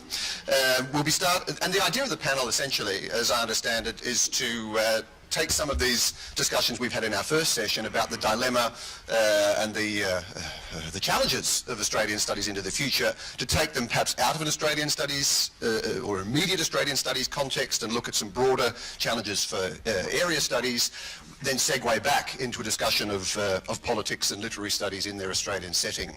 The panellists in this order, the Professor of Imperial and Global History here at King's College London, very distinguished Richard Drayton. He'll be followed by the Professor of Post-Colonial Literature, also here at King's College London, Javed Majid. Richard, incidentally, will be talking about the future of area studies, the nation and historical research. Javed's topic is the future of area studies, the nation and literary research. Then we'll segue back into an Australian context with Professor Mark McKenna from the University of Sydney, former resident of the Menzies Centre, who's also done stints in Dublin and Copenhagen, so he's ticking them off one by one. I'm not sure where to next for you, Mark. The future of Australian studies and politics. And then last but by no means least, Philip Mead, who's the Chair of Australian Literature at the University of Western Australia, who'll be looking at the future of Australian literary studies. Make them all feel welcome. You won't hear from me again until it comes time to direct the traffic at question time. Thanks. Thank you very much, Stuart. I'm not either Australian nor am I an Australianist, but I confess a profound fascination with the continent nation, which has to do, I think, with, for reasons which I'll explain, with the ways that it provides, for me, a peculiar analogue of the Caribbean from which I come. That King's shelters what, to invert the usual Antipodean boast, is the largest centre of Australian studies in the Northern Hemisphere, was one of the things which attracted me to come to work here. Although it has to be said that Copenhagen, I think, is hot on its heels. I've enjoyed collaborating with the Menzies under Carl Bridge over the last 5 years, and look forward to how, under Ian Henderson, we shall invent Australian studies again. Now, I gather that I'm supposed to be speaking about the future of area studies. I'm actually going to speak a little bit about Australian studies, its past and its possible futures. Australian studies, not in the institutional sense, which Frank explored in his talk earlier today. Australian studies with a lowercase, perhaps. And I should quickly say that neither Carl nor Ian nor the Menzies Centre is responsible for what I'm about to say. King's relationship to Australia runs deeper perhaps than just the 15 years life of the Menzies Centre. Just through the walls, just through these windows, lie the walls of Somerset House. Over 2 centuries ago in the 1780s, Somerset House contained 2 of the founding institutions of modern Australia, the Navy Board and the Royal Society. From Somerset House, Westminster, Lambeth Palace and Greenwich radiated a regime of cultural, political, religious and scientific power which contained Australia in a particular location we call colonial. The gridded gaze of the Navy Board and the Royal Society, of imperial power and science, contained a way of seeing which located Australia in a place south of north and a civilizational delay from the metropolitan centre. Time is of the essence of the colonial idea. The time of the colony condemns the colonized to perpetual anachronism, always out of time with the mother master time, of being late to history, to science, to art, with lateness taken as a condition of inferiority. The non-white lined up in a queue behind the chariot of history, in which the Australian Aborigine is taken as the tail, is perpetually delayed. This way of seeing became internalized by many born in Australia in the 19th and 20th centuries, but at a cost. For the white Creole too, in Australia as in Sarmiento's Argentina, is also behind time's vanguard. And so long as they accept this temporal location, they're not merely always running behind a distant north, but simultaneously never fully at home in the south, out of place in the land they inhabit, yearning for a foreign self which neither travel nor periods of expatriation nor imported metropolitana can ever satisfy. What consoled the white Creole Australian, the Anglo-dreamers, was the idea that they were junior officers in that global imperial order. We might say deputy sheriffs. Sharing in a set of racial and cultural privileges. Indeed, offshore stakeholders in the narcissism of the West and perhaps in its domination and exploitation of the darker nations of the globe. They were cozened along in this self-alienating way of seeing by those in the imperial centre who looked to the white diasporas as the future of British power. Here at King's, A.P. Newton, the first holder of my chair, in his volume of the Cambridge History of the British Empire, recruited collaborators who would tell the story of how English constitutional institutions established themselves in New South Wales. In Australia, some British sought their own reflection, within which some Australians were happy to be contained. But the shining surface of that Austral Britain depended, as all mirrors do, on an opaque tain, layers of silences about black massacres, about generations of white semi-slavery, about the early Chinese pioneers of Victorian settlement, and about racist immigration policies, which excluded for several generations Asian immigrants. What we call the cultural cringe was the effect of this mirror, the price of searching for one's distinctive features in the reflections of another's gaze. We might call this way of seeing the myth of Little Australia, of an Australia which can only take its place in the world by acts of mimicry of Britain and the United States. The idea that the realization of Australia's destiny should be to become a petty imperial power in its own right is just another expression of that cultural cringe. It comes with a price of denying a world of alternative relationships and forms of identification and self-understanding. Its effects are felt across the humanities in Australia, where great history departments in Australia are filled with world-class historians of the United States and Europe, while usually having not a single historian of Indonesia or Japan, and barely a scholar of Latin America. And where it persists, it has a profound limiting impact on Australian studies, lowercase or uppercase, in and out of Australia, rendering it as a subject either a provincial curiosity, a kangaroo or koala, deserving of a curious and friendly but brief gaze, or as a derivative species of the main Western type. Interesting as a derivation and as an extension, but providing no exemplars, no metric which can be applied elsewhere. Against this, we might offer a far more ambitious Australia, defined by, and here I offer my key term of reference, a simultaneity, a suffering with, and at the same time, with other peoples across the world. This greater Australia view makes the continent nation into a centre of the world, not in order to plot around it its own radiating grid of domination and exploitation, but to fashion a new cosmopolitan self. A new Australia is being made daily through an unpicking of the taint of the warped Anglo-Austral mirror.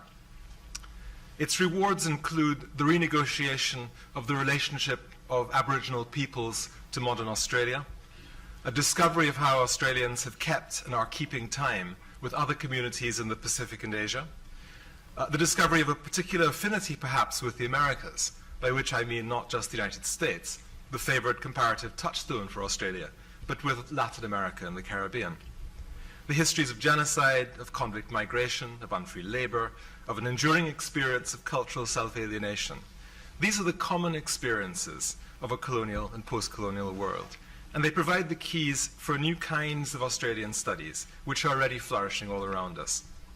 Stuart Ward's lucid hypothesis that Australia in the 1960s and 70s and even after was forced to confront its own decolonisation in ways which were fundamentally similar to that of other similar territories of putatively white settlement. Forced to confront the problem of what it might mean to be not an Austral Britain, but a Pacific nation in its own right, is just one example. The attempts by Ian Henderson and Charles Locke and others to read the imaginative literature and poetry of Australia, side by side that of the Caribbean, South Africa, and India, represent another kind of direction. As are the links that Cassandra Pybus, Claire Anderson, and Hamish Maxwell Stewart, among others, are mapping between New World slavery and the treatment of convicts and Aborigines in Australia. And in particular, to demonstrate how an Australian theme was given recently quite significant genuine global resonance and portability, the vital work of Henry Reynolds and Marilyn Lake in showing how the romance of the Anglosphere, which had such a powerful revival in the early 21st century, in war as much as in theory, was linked to the drawing of a global colour line. This great initiative, the making of a new Australian studies, has been the work of many generations, and it's only now beginning. But it comes into special conjunction now with the development of new approaches to global and transnational history. We're increasingly sensitive to the fact that to do national history well requires an engagement with global and transnational frames, and not just the other way around. The critical point to underline is that world history is not just about transnational phenomena, nor is it a container into which one might fit the old ideas of national history. It is an approach which involves a new interrogation of all the scales of analysis and their relationship one to another. The French historian Christophe Charles put this most acutely in an essay from 2013. The global and national approaches are neither radically incompatible university rights, ni des poupées gigouines qui s'emboîtent simplement harmonieusement, neither the Russian dolls which nest simply and harmoniously one within the other, because each contributes to destabilize the other by obliging it to reconsider the implicit presuppositions on which it rests, and thus they relaunch perpetually the question of the articulation of the scales of historical experience and of the diversity of themes which need to be taken into consideration, from the most peculiar and particular to the most general.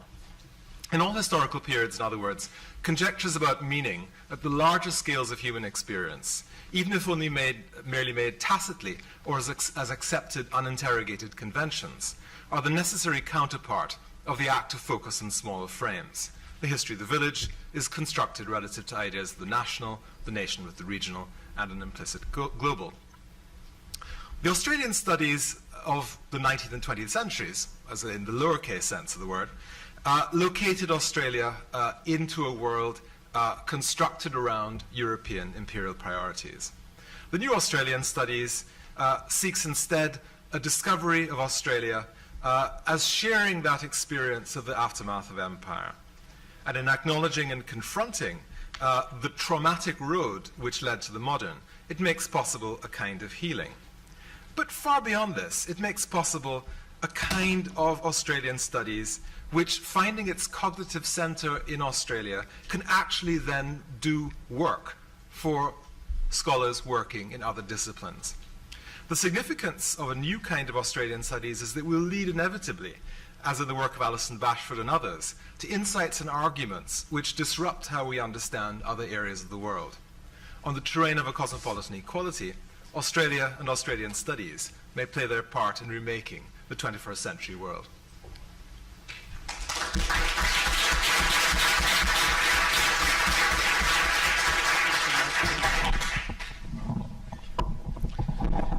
Okay, hi everyone. So just picking up on what Richard said about world history, what struck me is how much convergence there has been in the last 15 or 20 years between the rise of the renewed focus on world history and the renewed focus on world literature. So for example, many of you may have read Jane Burbank's and Fred Cooper's book, Empires in World History, where they've reminded us of how recent the nation state really is as a historical phenomenon. And they've also challenged us to move away from a nation-centered view of history and further asked if nation states are really the only alternatives to empires, or are there other possible political associations that have been explored in the past that have fallen by the wayside.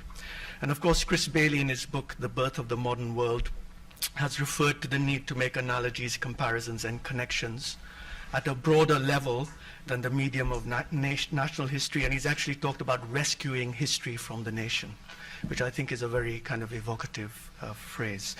Now, there have been parallel developments in literary studies, particularly comparative literature. So some of the main proponents of comparative literature have talked about the location-conscious, translational transnationalism. Even I can't say it, but anyway. But David Ferris goes even further, and he says really the task of comparative literature and literary studies is to limit nationhood. It is to produce nation in its failure. It is to reveal the nation as the fragment that it always was. And David Damrosch has gone further and argued that when we consider how recent the nation state is as a historical phenomenon, what we really need to look at is the global transit of texts, how this extends and transforms their meanings, how it challenges the power of the territorial as a determining force in literature. As he puts it, the space-time coordinates of literary texts play tricks with the static borders of nation states. So what happens, for example, Ian and I teach a course, what happens together, what happens when you bring Miles Franklin's My Brilliant Career into dialogue with Gandhi's Hind Swaraj and Rushdie's Midnight's Children, or Wu Ziolo's Orphan of Asia. Sorry, I had to do a bit of self-advertising because British academics have to be entrepreneurs, in case you didn't realize. So, but I mean, that kind of course of bringing texts into dialogue with each other for the sake of, and seeing how they might mutually illuminate each other, I think speaks to this new agenda of world literature and transnational comparative literature. Inevitably, the questioning of the nation state has also led to the questioning of area studies. Many commentators have pointed out how area studies crystallized in the crucible of the Cold War, and that with the collapse of the USSR, area studies is becoming harder to sustain because of the changing political context in which we now live. And of course, I need hardly remind this audience that much attention has been paid to labor migration, diasporas, movements of global capital, cultural circulation, and hybridization. And it seems to me that Hart and Negri's book, Empire, captures this very well in terms of the kind of distinctive configuration of global power that we are now experiencing post the collapse, or after the collapse of the USSR. And of course, post-colonial studies, whatever that might mean, has always been trans-regional and transnational. I mean, you can't understand literary modernity in India, for example, without thinking about the flow of texts and knowledges from Euro-America into India, and also the flow of texts from India into Euro-America. How, for example, does Tagore travel in translation to London and New York? But what's particularly important here is that many of these texts are written in a world language, which is English, and an understanding of the development of English as a world language is necessarily trans-regional and transnational. And the idea of a world language parallels the idea of world literature, which is, we look at both its distinctively local inflections, as well as how it has grown as a world language, just as we look at texts as both locally inflected and translocally mobile in world literature. So there's a kind of parallel between world literature and the and studies of world languages. So what of the future of literary studies in relation to the idea of the nation and area studies? Well, it seems to me that some of this future will play out what people have already touched upon, which is the creative tensions between post-colonialism, comparative literature, and national literatures. And in particular, I think a key area here is the question of citizenship and literary studies. I think there's a burgeoning area in looking at the interaction between citizenship studies and human rights in particular, and how these are narrated in literary texts. And that seems to me to be quite an urgent question. This, of course, builds on well-established components in post-colonial literary studies, questioning the inevitability of the nation-state, highlighting its imaginary qualities, building on Benedict Anderson. But I think there are two areas here. One is the area kind of created by Joseph Slaughter's book, Human Rights, the World Novel, Narrative Form, and International Law. And the kind of questions that are propelling this area around citizenship and what literature can say about citizenship is questions like how do literary texts dramatize multiple possibilities and the limits of human rights discourses? How do they enact the tensions and contradictions in human rights? And also, how do they look at the way human rights are articulated in different languages and in different idioms? And more importantly, how does literature capture the conflicting and diverse ideas of being human? I mean, what does the human in human rights mean? And the second area, I think, growing area of investigation is law and literature, which is obviously related to this interaction between citizenship and literary studies. And here the key questions that propel the field seem to me to be questions such as how do both law and literature structure reality through language? How is linguistic creativity central to the law? And how do legal texts use literary modes such as metaphor and narrative? And all these areas, of course, have an impact on ideas of what it means to be an Australian citizen, what does it mean to be a British citizen, what does it mean to be an Indian citizen. And it seems to me that these areas in literary studies will help to at least dramatize alternative possibilities of thinking about other possible forms of citizenship in what some people like to characterize as a post-imperial world. In a sense, then, I think this kind of interaction between these kind of areas will help us to actually answer what James Tully in his book Strange Multiplicity called the most difficult and pressing question of the political era we are now entering. And that question really is, can a modern constitution recognize and accommodate cultural diversity? That again seems to me to be an urgent question, since in many ways when we talk about Australian studies alongside Indian studies, we are talking about two post-colonial, post-imperial successor states to the British Empire. And the legacy of that history is something that is directly relevant to the question of political constitutions. So that's the one area. The other area I think that's important, which will be increasingly or has been increasingly addressed, is the question of civilizational discourses. How do discourses of civilization sit uneasily with nation states, and how can they be mapped onto nation states? So I need hardly remind this audience about the long history of the relationship between Roman citizenship and the Roman Empire, or how ideas of Chinese and Indian civilization have created their own barbarian others, and how these are being reconfigured in contemporary politics, and how important ideas of civilization were in settler colonies like Australia, but also how they've informed ideas of the progress and decline and played such an important part in modern European imperialism. And increasingly post 9/11, civilizational discourse has played an important part in ideas about the constitution of Europe. What does it mean to be a European? So it seems to me that I think literary studies will both interrogate itself as well as interrogate these discourses about civilization by considering how literature and language, we all know what the meaning of the word barbarian is, the original Greek meaning, how literature and language have led to both the creation of binary oppositions between the civilized and the barbarian, but also have subverted those oppositions, that distinction between civilization and the civilized and the barbaric. I mean, how, for example, might we read Aeschylus's The Persians alongside Coetzee's Waiting for the Barbarians, and Patrick White's, sorry, I do have to mention him. I have read other Australian texts. Patrick White's Voss, and Patrick White's Voss. I mean, how do you read these three texts within that framework of questions of civilization and barbarism?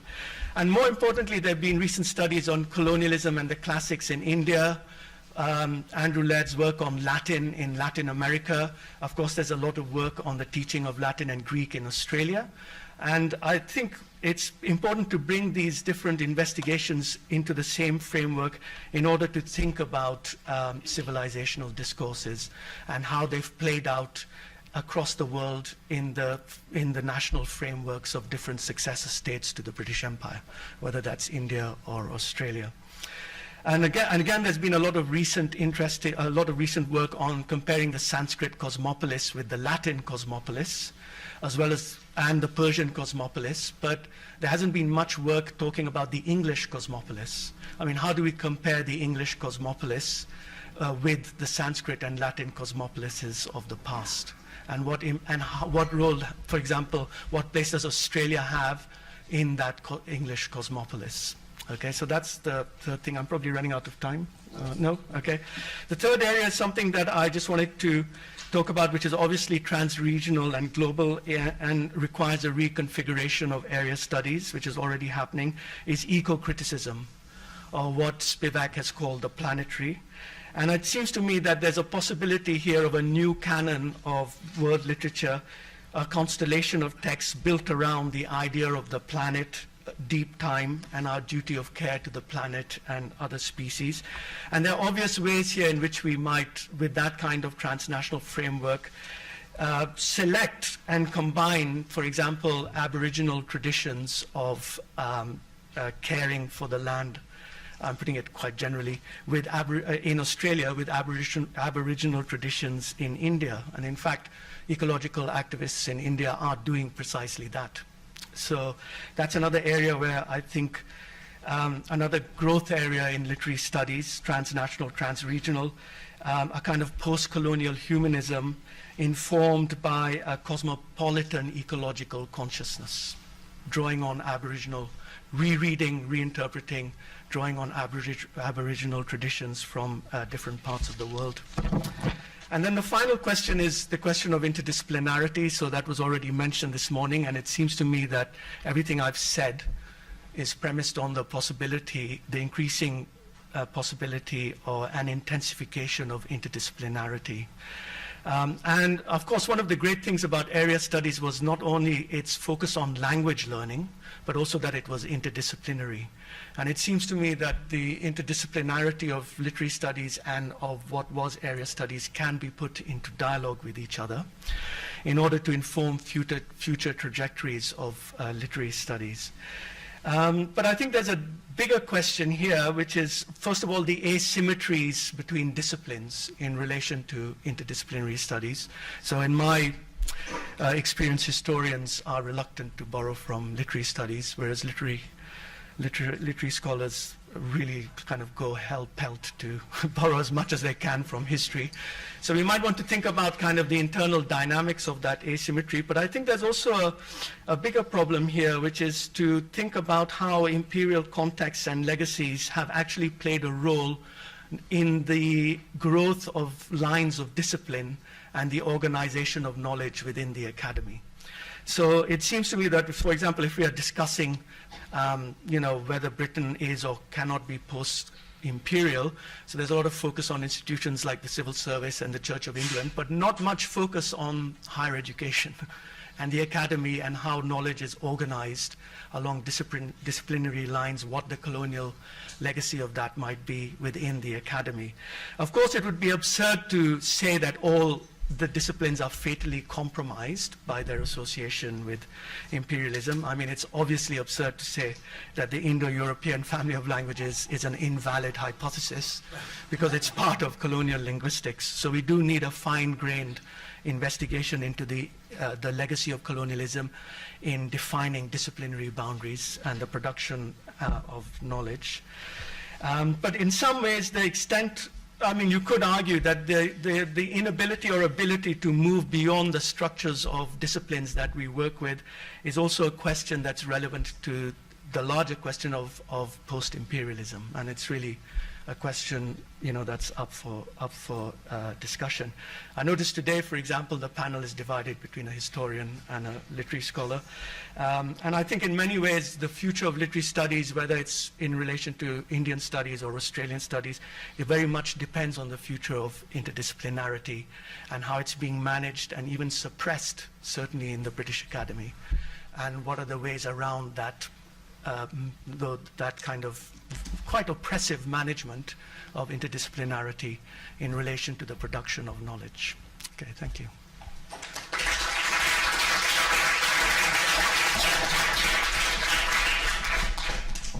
Thanks, Stuart. Thanks.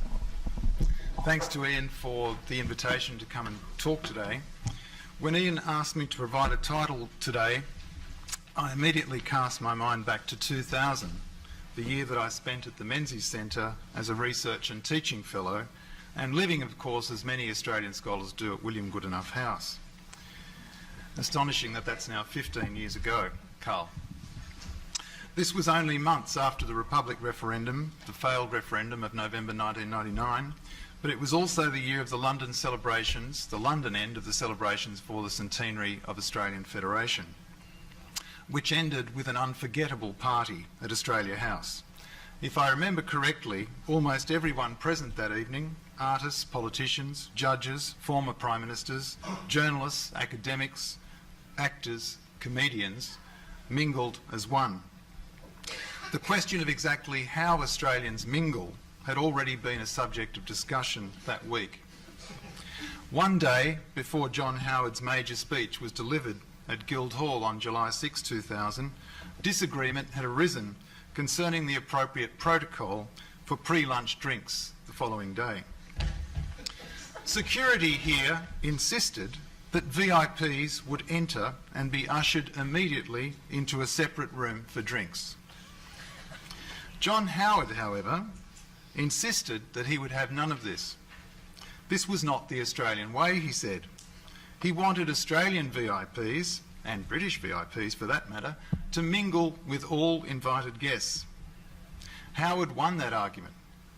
I remember thinking at the time that this disagreement over protocol said much about some of the differences between the political cultures of both countries. It also, I think, pointed to Howard's mercurial ability to appear as the champion of egalitarian Australia at the same time as his government's economic policies were working in the opposite direction. For nearly all of my time here in 2000, it was Australian politics in one form or another that defined the public face of Australia in London. And Australian politics too that largely determined the entry point for Australian studies in Britain's public culture. While our conception now, today, of what constitutes Australian studies is virtually boundary-free, the centrality of Australian federal politics to the teaching and communication of Australian studies, history, literature, culture in Europe, the USA and Southeast Asia will remain. I think this holds true on two levels. It holds true on a superficial level that relates mostly to media news agendas, and secondly, on a far more enduring cultural level. I'm sure Carl Bridge could give us many examples of his being summoned in an impromptu fashion by the British media. Sport and the Booker aside, such invitations might be to explain important issues of government policy, on asylum seekers, on Indigenous Australia, on the economy, on the prospect of a republic, on war commemoration. Or it might be the more usual invitation to comment on the removal of an elected Prime Minister by his or her own party. And of course the election of a new government. I vividly recall the conference organised by Ian and others on Patrick White in 2010. As the conference began, word had just come from Australia that Kevin Rudd PM was soon to be Kevin Rudd MP. He was to be removed by his Labor caucus. David Marr, who was a speaker at this conference, had his mobile phone with him, of course. It was ringing incessantly. He would go out of the conference, re-enter the room after having talked to Canberra, and another wave of hushed intelligence swept through the conference room. Australians, despite their well-known contempt for Canberra, are, I think, bound by politics in a way that they still don't fully understand. The overwhelming response to Gough Whitlam's death this week is yet another example. Federal politics, particularly prime ministerial narratives of national renewal and change, anchor and bind the nation, and I might say not just within but outside, in powerful ways. In a federation such as Australia that is so vastly spread and so recently created, beating the Canberra drum, remembering the Whitlam or Fraser years, praising the Hawke-Keating reforms, recalling Whitlam's wit, nostalgically reciting a Keating bon mot or an Abbott faux pas, has become a means of talking the nation into being, or at least imagining that nation as one. Increasingly, prime ministers are seen to embody the nation, their character, their demeanour and dress, their way of speaking, and yes, even their policies, have come to be seen as distillations of the best and worst of Australia. To talk federal politics is in a way to overcome the vast distances that separate Australians. Alan Atkinson has recently remarked, "We now have a stretch of national experience, the last 50 years, which holds together in a distinctive way, a dramatic piece of narrative which means something to us all and which has an obvious setting, a geographical and architectural backdrop. Canberra is now doing what it was always meant to do, to provide a sense of national community." So much so, I would argue, that to understand the broader historical and political context of this Canberra talk should be an essential component of any Australian studies that's taught in the future, but of course structured in such a way as to explain the importance of that central political narrative in an international context as well as its national context. I don't want to spend my few minutes remaining detailing how my future course outline, but I'll do it in a kind of roundabout way anyway. What I want to do is just say a little bit about one aspect of my forthcoming book, which attempts to explain Australia through 12 places and grapples in a way with some of the political questions I've just been discussing. Rather than attempting to explain Australian political culture through the usual method of parliamentary debates, cabinet ministerial records or press reports, I'm interested in asking how, in one chapter of the book, how Canberra as place, and by that I mean invented place, design, architecture, planning, environment, helps to create the fabric of Australian democracy. In other words, how do place and politics intermingle? How does an inland city of barely 350,000 people, with a population of itinerant journalists, politicians, lobbyists and bureaucrats, actually serve as a national capital? And what kind of politics does it produce? If Uluru is Australia's invented and much romanticised spiritual centre, then Canberra is its invented and much maligned centre of government. Many Australians see no need to distinguish between the city's residents and its federal politicians. In the vernacular, Canberra is the pejorative capital of Australia's collective disenchantment with politics. The ideal of federation demands that we have a relationship with the national capital wherever we live. The architecture of Australian identity is given shape and form in Canberra like nowhere else. Planned, named, constructed, monumentalised, legislated and brought to life in myriad acts of political speech. Canberra, for better or worse, is where the official institutional narrative of who we are is spun. Today it's commonplace to hear locals say that Canberra's virtues are, quote, hidden. If this is true, then I think they're hidden not by the built environment, but by the space that forms vast chasms between buildings of national significance and separates one part of the city from another. Whereas in most cities, residents retreat from city to parkland, in Canberra they retreat from parkland to urban space. In Speechless, A Year in My Father's Business, the journalist James Button described catching the 10:14 p.m. bus from his office in Parliament House to his home in Red Hill as akin to riding an illuminated ghost ship pushing through an ocean of darkness. The Great Australian Silence Button found is not only in the desert and bush, it reached into the heart of the capital. Silence and disconnection is a repeated refrain in Button's memoir. I found Canberra cut off, he says, from the rest of Australia. Too short of voices between the press release and the opinion mill. He writes, as he and many other commentators have noted, Canberra's political class is increasingly accused of being out of touch. Look at the press gallery's response to Julia Gillard's misogyny speech, which initially misread the speech as being inconsequential, and they had to correct themselves very quickly. The architecture of Parliament House curiously reproduces the boundless spaces that divide much of the capital city that it crowns. Walking down Parliament House's cavernous corridor between Aussie's Cafe and the PMO, Button's shoes clicking on the shiny wood, he remembered Paul Keating's lament about walking these floors and, quote, not feeling like you were part of anything. For Labor MP Barry Jones, who spent a decade in both Old Parliament House and its successor, the distances in the new Parliament House inhibit personal interactions. They also go some way to explaining how the Prime Minister's office, which Button depicts as a bunker at the rear end of the building, in which 50 people work, sometimes 2 or 3 to a tiny office with almost no natural light, how this office could become so removed from other arms of government because of the architecture of the building.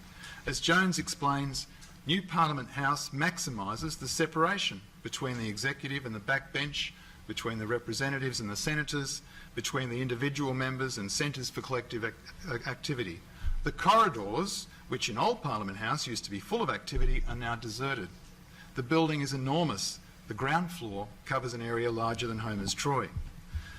The distance and disconnection from Canberra, felt by citizens who live in faraway states, is actually also felt by those who work there, so that even when they are resident in Canberra, politicians can feel remote from the ideal of Canberra. So, I have 3 minutes left. That's not enough to even explore what I was trying to do there with Canberra. But essentially, I'm interested in the relationship between place and the fabric of democracy. Place and politics, place and imagination, place and culture, place and history. One of the starting points for the book I'm writing has been, I think, a question that's relevant to all of us here today if we're thinking about Australian studies in the future. What happens to national history, the prism through which so much of our history has been written and understood, if you remove yourself from the centre of the country to its periphery, to its lesser-known places, islands, corners and regions?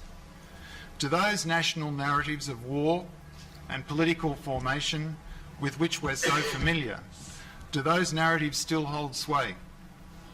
Does the centre still hold? Or does it actually break down and fray at the edges, revealing starkly different histories, many of which will appear strange and familiar? And when I talk about the centre in Australia, I'm talking about Sydney, Melbourne, Canberra axis. What I'm trying to suggest here is that we can think of national history as being questioned from the outside, but we can also think of national history being questioned from within. You can question it from within as you can question it from the outside. It can be destabilised from within. The diversity of a country's or nation's history can be shown from within as well as from without. And unlike, I suppose I'm a bit more optimistic about the future of Australian studies. I think we have to keep in mind that if you look at the period that Frank was going through earlier today, I think that we have to remember that at the moment we have a centre, of course, we have a centre in London, we have a centre in Copenhagen, we have a government that has just funded, or that with Rio, of course, funded a chair in Beijing. There's talk of another large Australian studies chair in Tokyo. There's already one in Tokyo, a teaching position. There's the Dublin chair in Australian history. There are many points of strong activity of Australian studies, history, politics. I think the word studies probably should go. It's had its day. I think it smacks of connotations of perhaps school-like sort of studies or something that's flaky or not really sort of And so I think the point about rethinking the intellectual coherence of Australian studies is a really important one.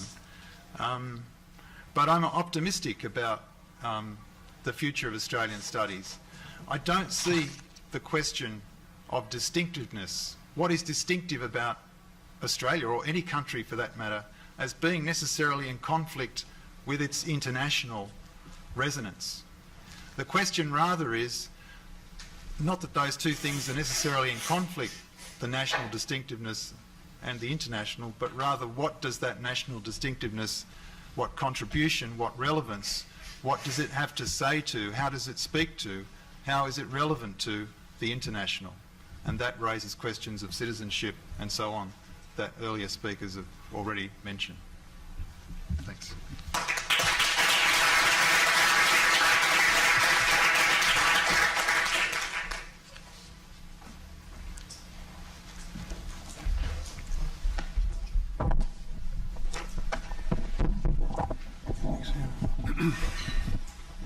Can I add my thanks to Ian and to Simon to be part of this colloquium about the future of Australian studies, and Simon's words, I think, were the energy and renewal that Ian's bringing to this discussion about the future of Australian studies is great to see, and it's great to be part of the conversation. I think of Ian as the Kenneth Branagh of Australian studies.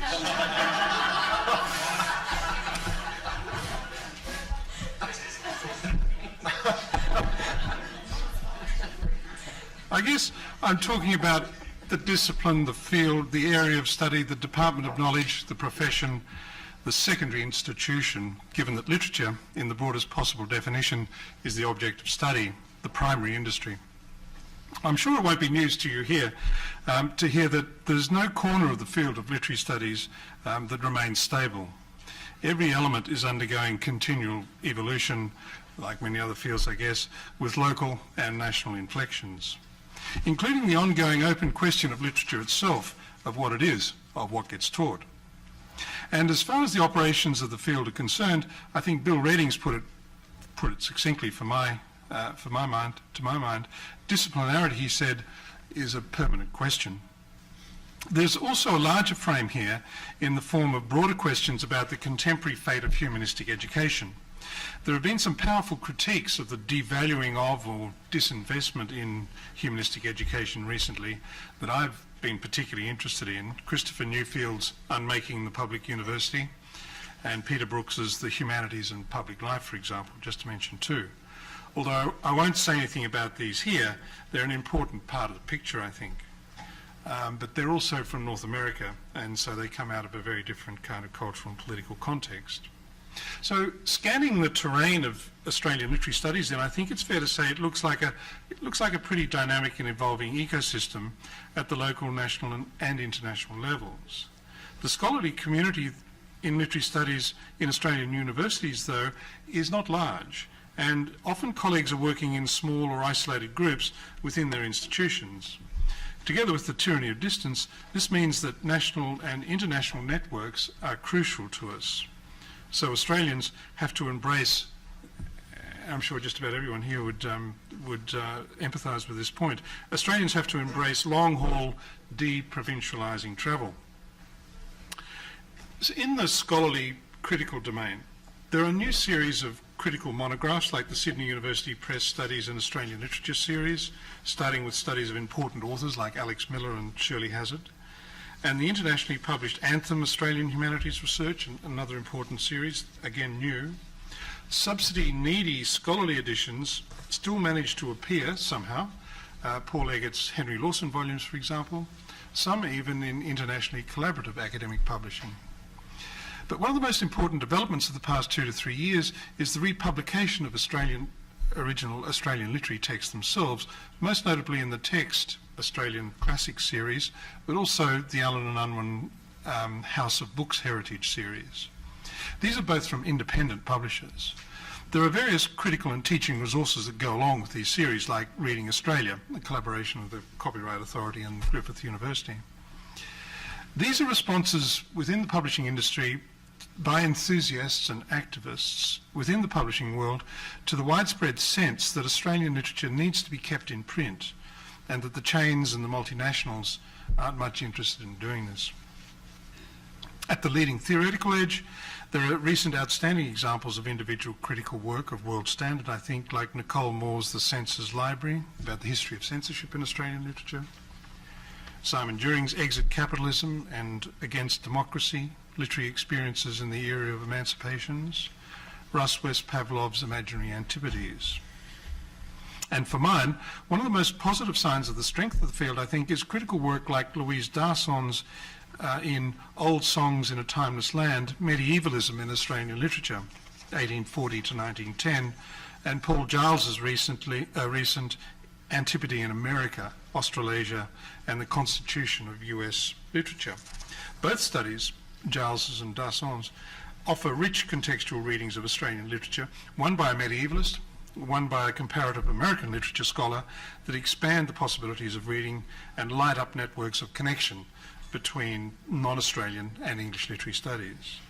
Fictocritical work, for want of a better descriptor perhaps, is also a sign of vitality here. I'm thinking of Saskia Budel, Country in Mind, and Kim Mahood's work, two recent extensions of the rich tradition of multidisciplinary, indigenised, I guess, writing on spatiality in the Australian context.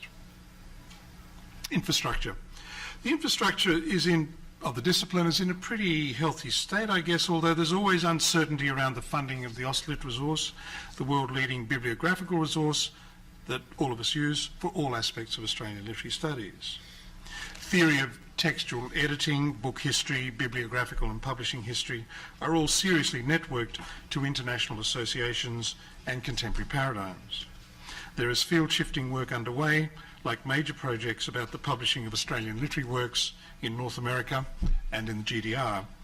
But I don't think we're particularly good at leveraging work like this down into the undergraduate and postgraduate training spheres. We should do more in this regard, I think. The two peak scholarly journals in my field, ALS, Australian Literary Studies, and JASL, a Journal of the Association for the Studies of Australian Literature, are in good editorial hands, and between them produce a substantial amount of the leading scholarship in the field. ALS leads the field as a forum for disciplinary thinking.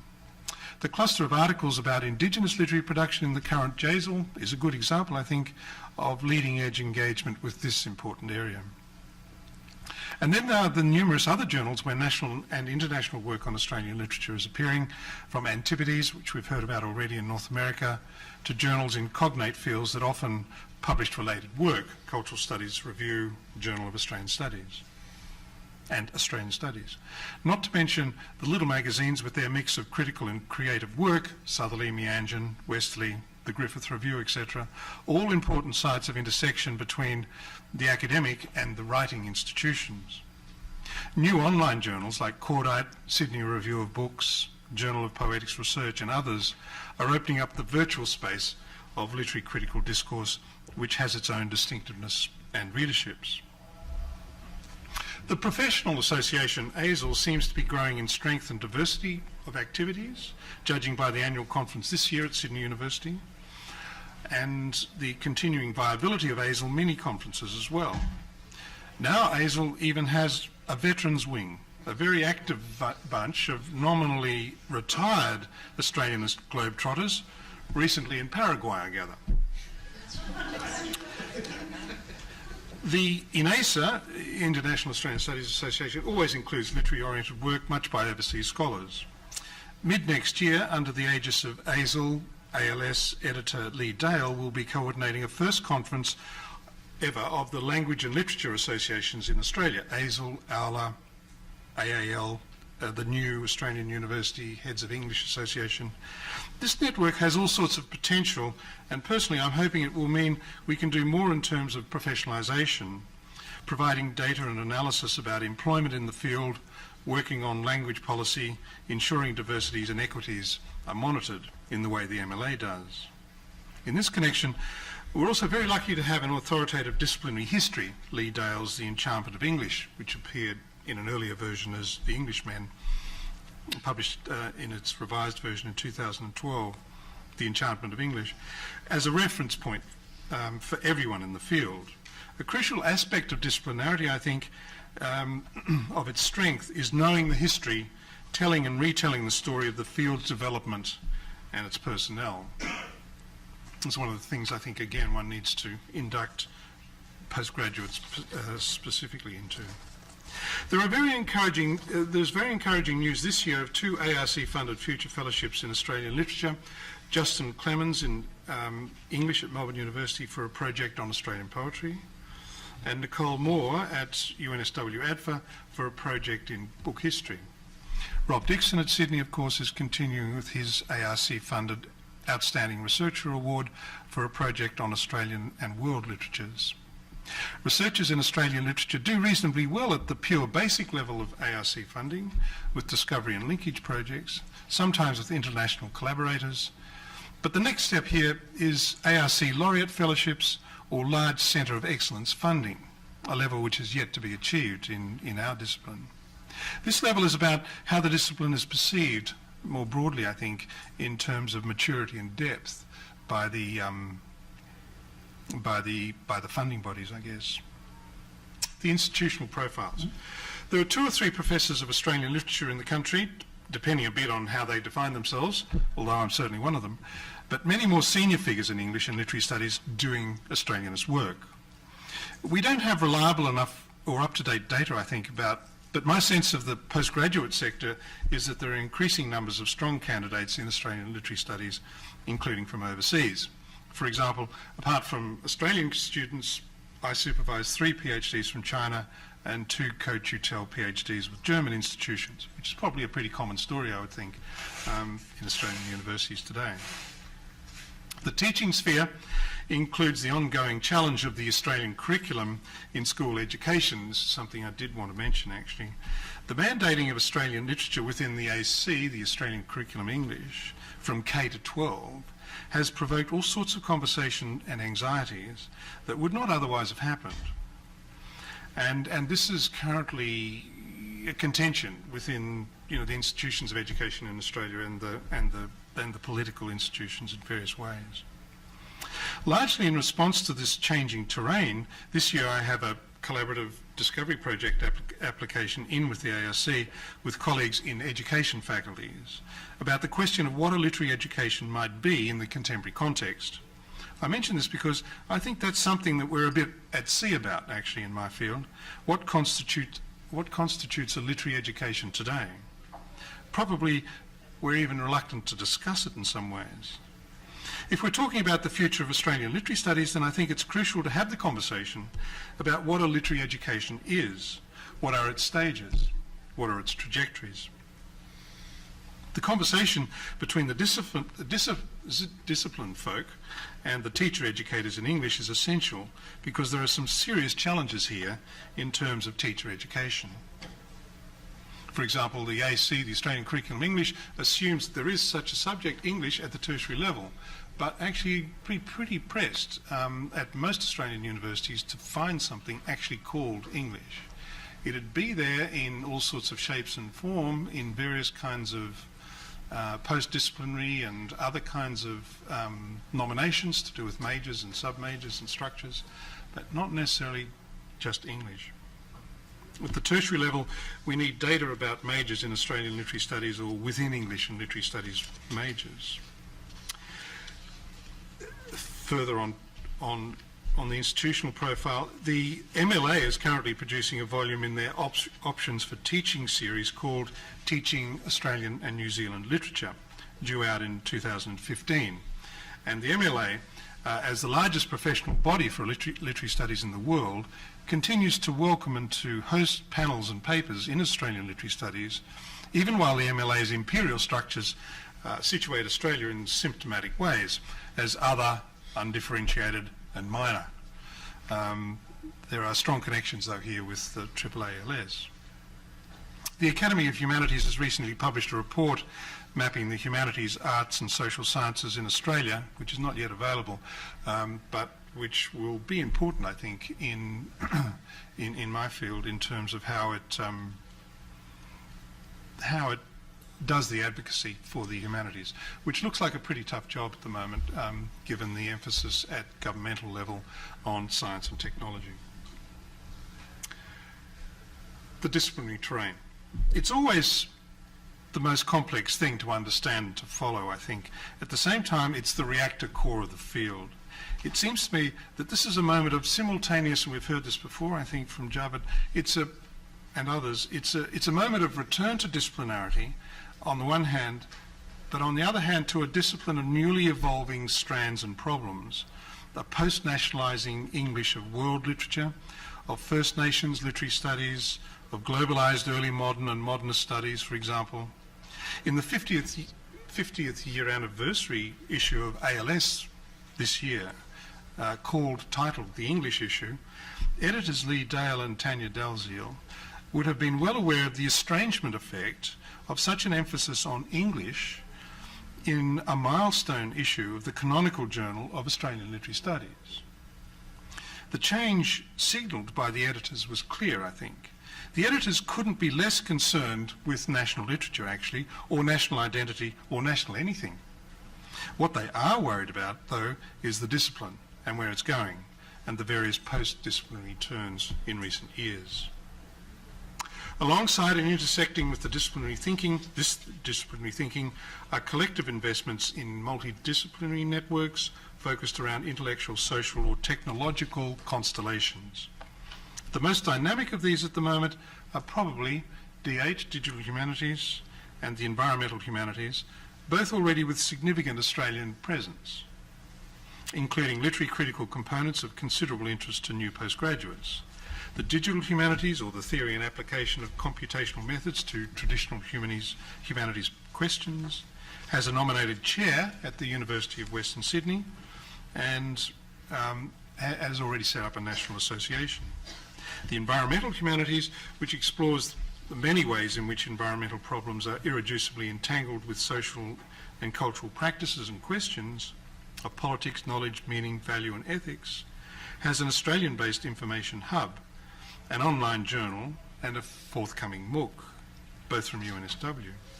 In December, I'll be at a one-day symposium at Sydney University about transnational eco-poetics, for example, an initiative of younger scholars in Australian literary studies. Promises to be really, really interesting. The hybridity of the field in Australia continues with a wide range of formative energies contributed by creative writing, publishing and editing, cultural history, cultural studies, and Indigenous studies. So we all talk about Australian literary studies, I certainly do, but the nationalist demarcations implicit and once assumed in that name have really dissolved, and the name now signifies pretty much the same thing as literary studies in Australia. But I don't mean to sound complacent with that formulation, because there are serious contradictions and unresolved problems. A couple of brief examples of what I mean. How is it that deterritorialised world literary perspectives are so oblivious to the realities of sovereignty, borders and national mentality? And of language diversity, a contradiction especially acute for Indigenous, Asian Australian and other ethnic writers and critics.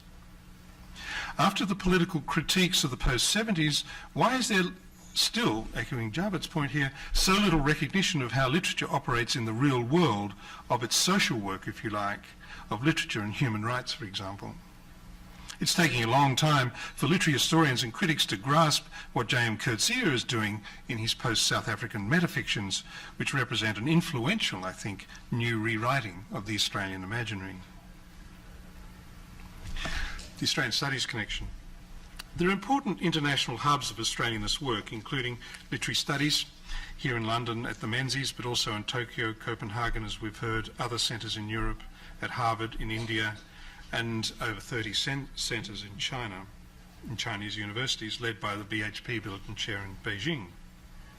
While the paradigm in literary studies at the moment, they're all about depth, length, and global scope, world or planetary literature, deep time, cosmopolitanism, transnational perspectives, the Anthropocene. There's very little discussion of Australian studies in a post-nationalising world, and that's why this symposium is so useful, I think. One of the reasons I think some literary scholars in Australia have taken to the world literature paradigm with alacrity is that its discursive reference points provide a way of negotiating a place in the world, which is otherwise problematic in terms of method. The alternatives seem to be the subsidised export or mere assertion. Although it should be recognised how those probably nationalist initiatives in the past have bequeathed us important infrastructure like this centre. On the flip side, as has been remarked by most of us here, the reversed nationalist cringe has emptied out Australian studies as a disciplinary space in Australia itself in favour of interdisciplinary projects and transnational paradigms. Part of the point there, I guess, I'm making is that the world literature paradigm, which has been attractive at the moment in some ways, is a way of negotiating the world because of the way in which the world is structured. That is, it's analogous to, for example, Australia's ability to negotiate its place in the world, say, in relation to the UN, another world structure, like the discourse about world literature. That is, according to the UN, we are not what we are. We are not an Asian country. We are part of the Western European, an undifferentiated European other. That's what we are, as far as the way in which we're grouped by the UN. At the same time, that hasn't stopped us being able to negotiate for a nation our size a kind of over-representation on the UN Security Council in the non-permanent positions available. So that's the kind of reality, if you like, of the way in which the world is structured. And the imperial structure of world literature, which is a North American empire, allows at the same time Australia to negotiate its position disciplinarily in the world. There are still interesting possibilities, though, for interdisciplinary work, and I want to echo Javad's more sophisticated points than mine here. Like the project points about the delicacy and the importance, the fragility and the importance of interdisciplinary work in the face of institutions, many of our institutions which don't do much to foster that kind of work. So, just by way of conclusion, I think in this rejuvenation of Australian studies, I think literary studies in Australia has a lot to offer.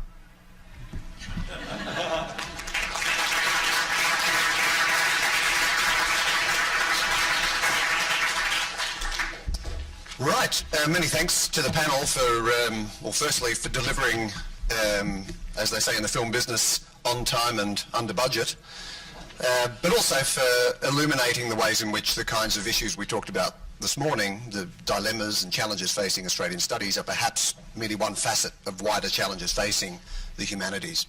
We have half an hour for discussion. The floor is open. I'm happy to start the conversation, but I see Helen has got the better of me. Thank you. Helen Gilbert, Royal Holloway, University of London. I work in performance studies, and so I tend to be a die-hard materialist in a way, and things usually come back to the body and performance and space as well. So please take my comments in that context. Thank you all, and including the earlier speakers today. This is the most fun I've had in a long time. Thank you. It's very exciting to be talking about these fundamental issues here in London. I've got a lot of things I want to say, but I'll try and limit this because every other person probably wants to speak as well. But I'll just take up, coming from Philip's talk, an issue which has been sort of gradually coming further up into my consciousness here, and that is the one of gender.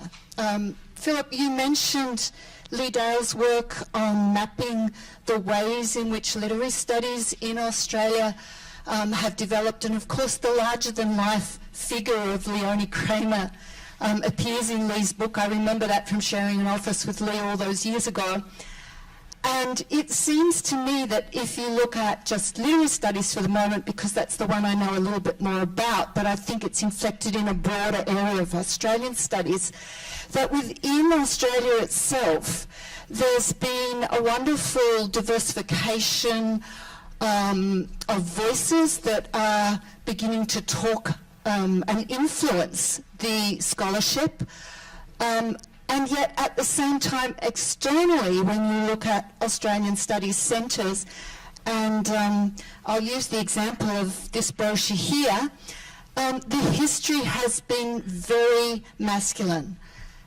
We look at our current board for the Menzies Centre, 3 out of 19 are women. And of course, when I'm talking about gender, I also want to suggest that there are other minorities, well, not a minority, but other voices that need to be heard. And I'm wondering if any of you want to unpick that a little bit. I wonder if it has partly to do with the kind of soft diplomacy that so often goes along with positions in Australian studies abroad, where you're expected to do the, sudden political comment or whatever it is. And I also know there are exceptions, Sue Ballin's work in Barcelona being one of them, but it's only been very recently that we've begun to see a few women circulating in the chairs that are on offer in the various countries we've been talking about here. The Menzies Centre's been very good at having junior female staff, but what we're not seeing is a diversity of voices, and that I think needs to be on the agenda for thinking about the future of this centre and the future of other centres, because I think it's already happening in Australia in a really exciting way, although, as Frank pointed out this morning, work like Miriam Dixon's did not register in the way that it might have in talking about the imagining of Australia. So sorry, that was kind of a long question, but I think it's a really important one for what we're thinking about here. And who would you like to answer that, Helen? All of you.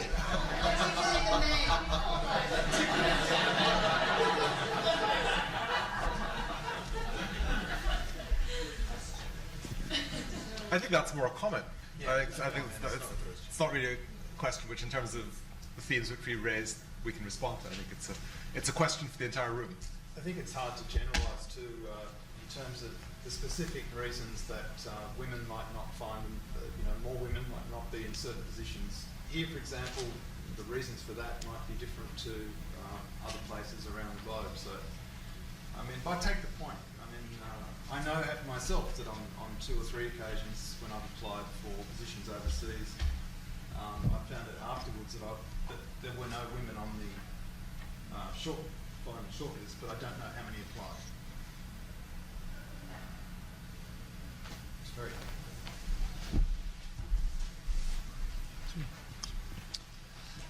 David Callahan from the University of Aveiro in Portugal. I'm going to return to what I was talking about yesterday to some extent. The MLA was mentioned and North America, but I was speaking to someone recently who gave a paper at the MLA annual conference, and there was an audience of 1. And the North American conferences, enjoyable though they are, and I've been to several of them, are very small compared to European Australian Studies conferences, which haven't been mentioned and are well attended, not just by Australians who prefer to go to Italy rather than Oklahoma, but by Europeans from a multitude of stimulating variety of cultural contexts. So I'm a bit surprised that Australian Studies in Europe doesn't have a panellist or hasn't been addressed so far. Given the vague promise of economic rewards which the mere word China evokes, I think that's anomalous as a reference in this context of Australian studies outside English-speaking countries. I appreciated the reference to Latin America by Richard Drayton, but that was a desire for a dialogue that doesn't seem to exist.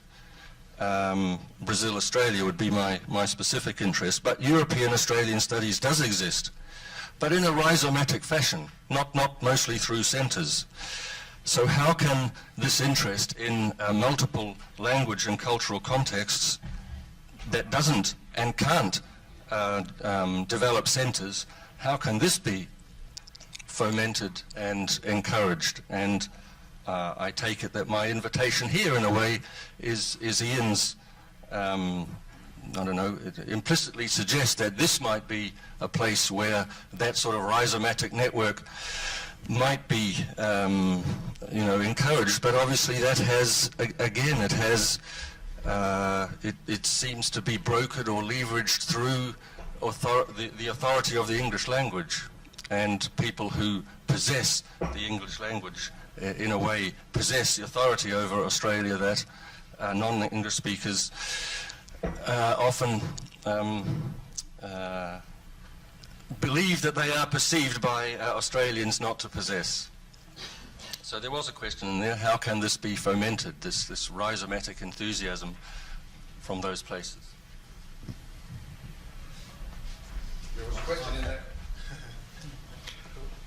Well, I think it's an important question, but for mine, I think one of the ways in which, I mean, obviously, teaching programs are important that you mentioned, but I think finding ways of doing collaborative research work with European colleagues is probably, in some ways, more. Well, it's just as significant, and I think. That's partly why I mentioned the project about the publication of Australian literature in the GDR, which is one of the most interesting collaborative research projects in my field in recent years. It's fantastically interesting what it's revealing about how Australian literature was perceived in that context. And that builds, relationships between researchers around real work that they want to do, rather than vague abstract notions of national identity or something that one needs to address in teaching programs or something like that. Maybe that sounds a little bit sort of prejudiced on my part, but I think those kinds of ways in which, and creative writers themselves, going to places and writing about them, as well as researchers researching that writing, I think is the real and important work. Richard? I thought that was a fascinating question. I hope you don't mind a somewhat oblique answer that. I think that there's a vast terrain of opportunity in terms of opening up an Australian studies which seeks to speak towards the non-Anglophone migrant communities of Australia. My sister is married to a Maltese Australian, and he has an extensive family of Maltese Australians. There's an entire shadow world of Australia that exists in Malta, in Italy, in Germany, in Austria, in Spain and Portugal, constituted of the families of these migrants and people who have visited and participated in Australia in cycles of travel and through cultural exchange. And it seems to me that one of the kinds of projects of an Australian studies in Europe, which the Menzies Centre, I know from the era of Carl into the era of Ian, has been profoundly committed to. One of the things to be achieved is to kind of reconstitute these kinds of occluded conversations which in a way were hidden from each other, precisely because they were often taking place in these shadow languages of Australianness. Great. Can I make a quick, very quick, Sure. just to speak to that question, just to kind of make a little structural point about today, actually, that the part of our funding came through a kind of tradition of joining the Copenhagen Centre and the Menzies Centre together, which is why a lot of our European representation comes from the Danish at this particular thing. However, I've also been very pleased to invite members of IASA. And perhaps the other thing to bear in mind with this too, because we have been thinking about this, that the apparent demise of the British Australian Studies Association, not actually a demise, it's actually a melding into the European Association for the Study of Australia. And the Menzies Centre is very conscious, I think, of being a centre, but also being a conduit for the kinds of work that's going on in Europe. So we talked a bit about China today, but our connection to the world will be through the European Association. Okay. Simon, and if we can press the questions, we might get a few more in. Okay, well, I've written mine out, so hopefully that'll be possible. A question particularly for Javed and Richard, but it picks up really on all of the papers, which I much enjoyed. And it's sort of about this question of deterritorialization. So it runs a bit like this. What place the non-unitary subject and the attempt to understand both historical subjects as heroes of their own lives and the world of Australia, or perhaps one particular colony, state, city, town, street or house, as it appeared to and felt to Australians in the past. So, put another way, how in sum to counteract the effacement of place-based experience in our future scholarship?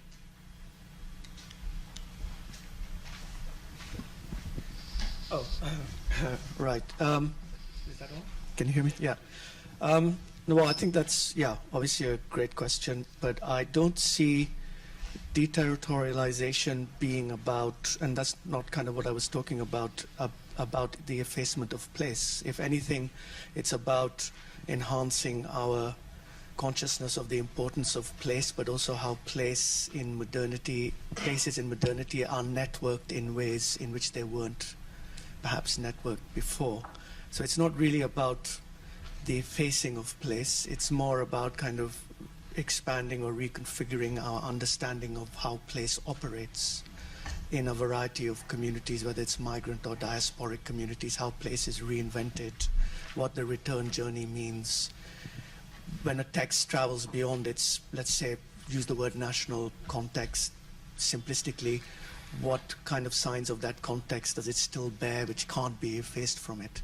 But how can they be brought into association with the other attributes it's acquired through its transit, say, from I don't know.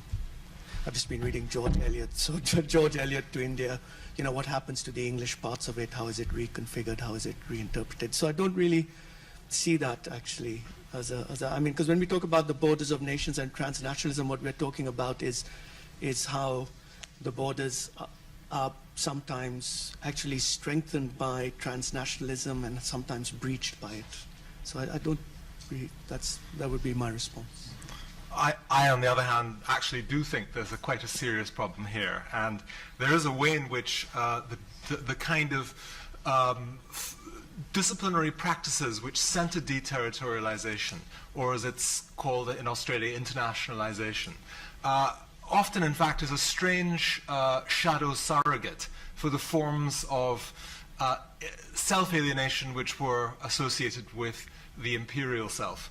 And I think that there's a real question about to be raised about the ways in which transnational studies is not in fact the kind of fetish of those with lots of frequent flyer miles, and that it is something which in some ways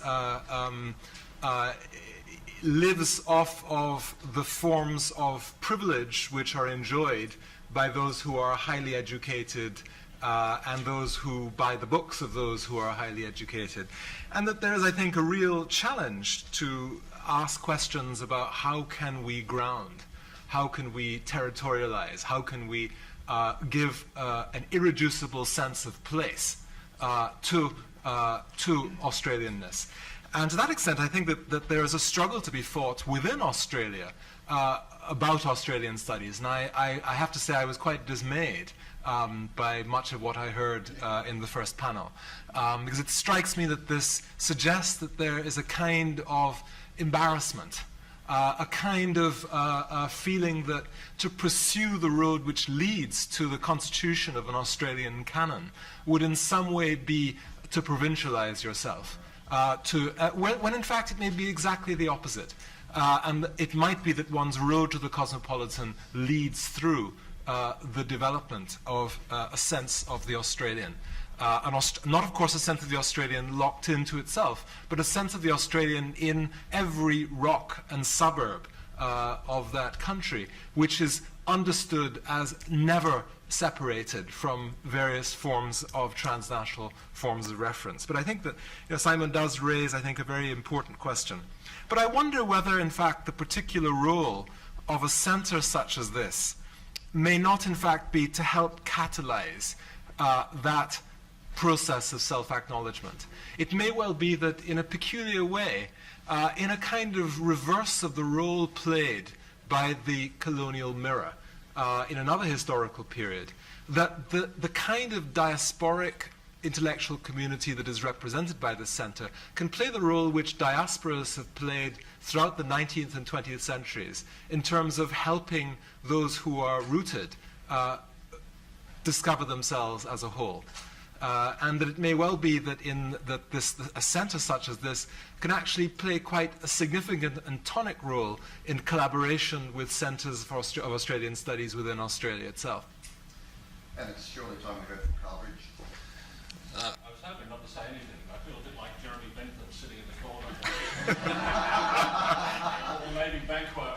But anyway, I'm still alive and I'm still in harness, so without that. And it's wonderful to see you all here, and it's a brilliant thing that Ian and Sheridan and others have got this show going. I just want to make a couple of brief points, and I want to underline what Ian's just said. We've always wanted to get rid of BASA and make it part of EASA. And I'd like to mention that there are people from Europe on the panel. These two up there, they happen to be British. I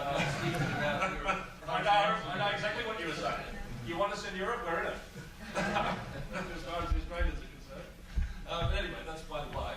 I want to underline the point that Mark was making, or Mark referred to, and Anne will remember this occasion well, but there will be many others. The reason why the Menzies Centre is established in London and still funded here by successive Australian governments is not a sort of post-colonial hangover or colonial hangover at all. That argument would never wash in Canberra these days. It's because London is the centre of a global media hub. It's a global city. It's access to those debates and making points beyond the walls of the Academy at critical times. That's why we're funded. There are other reasons, obviously, but that's the key one. And occasionally this thing comes screamingly to the surface. The Bali bombings, Anne's recorded, it's in one of the pieces of paper floating around.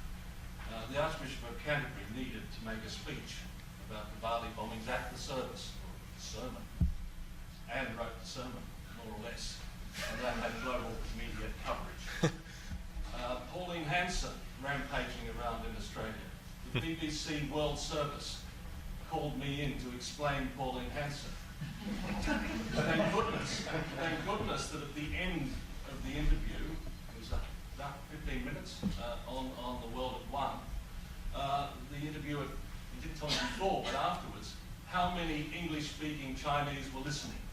70 million was the audience, and that's an audience accessible from London. So explaining Australia in depth, relative depth, from London is something that not many people get the opportunity to do. That's one of the reasons we're here. It's a key reason we're here. It's a key function of the King's College at large as well, is to engage, apply our academic understandings beyond the Academy. Very, very important for us all. It's important for us all in terms of continuing to get our funding. Politics in the broader sense, as Mark was underlining, and as everybody's been underlining one way or another, is something we can't ignore. Not for me. Anyone want to respond? Or? There is time for one more question, and that's going to be Sue. I want to pick up on what David said, because I think it's extraordinarily important. If we look around the people here, we are from France, we're from Spain, we're from Portugal, and Denmark, obviously. But where are the Hungarians? Where are the Czechs? Where are the Italians? All well into Australian studies. And this is what I hope, Ian, I know I'm loading your baggage. What I hope you will do is to draw these people in, because it's fundamental. They're working out there on their own, and those networks that we need are not working. And it's one of the things that perhaps between Copenhagen, the Menzies, Dublin and Barcelona, we can really get those networks going and pull them in. Okay, thank you very much, Sue. And I think there's also a broader question, I think, which was coming up, I felt a little bit in Nat's paper earlier about the lone researcher, with the single Australian Studies Centre sitting in a office doing excellent work, and our need, in a sense, to kind of connect those people up into these kind of broader networks. So a global network, in a sense, of these kinds of populations, which are large but very isolated. But I think we'll start with Eastern Europe. That's a good point. There was one question there. You have that. Yeah. Hi, my name is Rory Jackson. I'm a student here at King's, doing a subject through the Menzies Centre, ignoring my voice goes. Just a curious one that no one seems to acknowledge yet, and a lot of speakers have said about the whole word of studies, Australian studies. Someone earlier mentioned about the whole idea of it sounds rather high school. What would you replace it with? It's a simple question, and I think to myself, when I did my undergraduate at Monash, I did my major in European studies. I had subjects in sociology or women's studies. What would you replace those to sort of reinvigorate the whole identity of this subject? Okay, I said it. I should give it to you, actually. Yeah, good question. It's always easier to knock it down, of course. Look, I think that in terms, the essential point I'm trying to make is that if we are making an effort to rethink the intellectual coherence and future directions of Australian studies, it will be to our benefit to put it under a new banner. And that will signal, the banner will signal a new direction, as these things often do. Now, as to what I don't think just removing the word studies is enough. We need to think of, I don't have the answer. I don't know. Stuff. It's not the stuff. Of Australasian. Yeah. But I think it's a very, very good subject for discussion. Obviously, history alone is not enough. So how can we come up with a term or terminology that's not too long, but compact enough to signal that new direction? That's an open question, I think. I can't see that there's any problem with it, really. It's the forms of knowledge and discussion which surround the object of study, which is Australia. And the useful thing about it is it opens up space for disciplines which we don't actually have names for yet to come into being around this area of study. And it focuses attention on a particular place. Its core is Australia. It's saying that what really matters is this particular place and the forms of experience which are constituted around it, and the kinds of knowledges, connaissances, which surround that. And I think you'd end up with something even more cumbersome if you tried to change it. Perhaps, we'll see. Maybe we come to that position, but I think we should probably discuss it. I agree with Richard, yeah, but it's what you do under that heading, Richard, I think that's important, because there are problems with it, and there are institutional problems, as we've heard. That is, in the current higher education setting, something called studies is easily, whether it's women's studies, gender studies, Australian studies, whatever, in a post-disciplinizing tertiary sector, the question of disciplinarity is high stakes. It's high stakes. And things called studies are generally the first things to get knocked off by malevolent deans. I hope there's none here, but because you can't rely on structures to be benevolent to institutional structures to be benevolent to you for those kind of intellectual reasons, Richard. It's what you do under that heading that's really important. That's 12:30. That's lunch. Just a passing comment from myself before we go to lunch, and that's just to say that whenever anyone organises a conference, as has been the case with the Menzies Centre, one's called upon to defend the paradigm or defend who's there and who's not there and who's on the panel. For my part, when I first got wind of the fact that Ian wanted to assemble a bunch of people to talk about the future of Australian studies, I rather wondered whether there'd be a rush for the exit. So I think it's a credit to yourself, Ian, that you've actually assembled the array of people that you have, and that we've had such a stimulating conversation so far. I'd like to thank the panel for making such a fantastic contribution to that.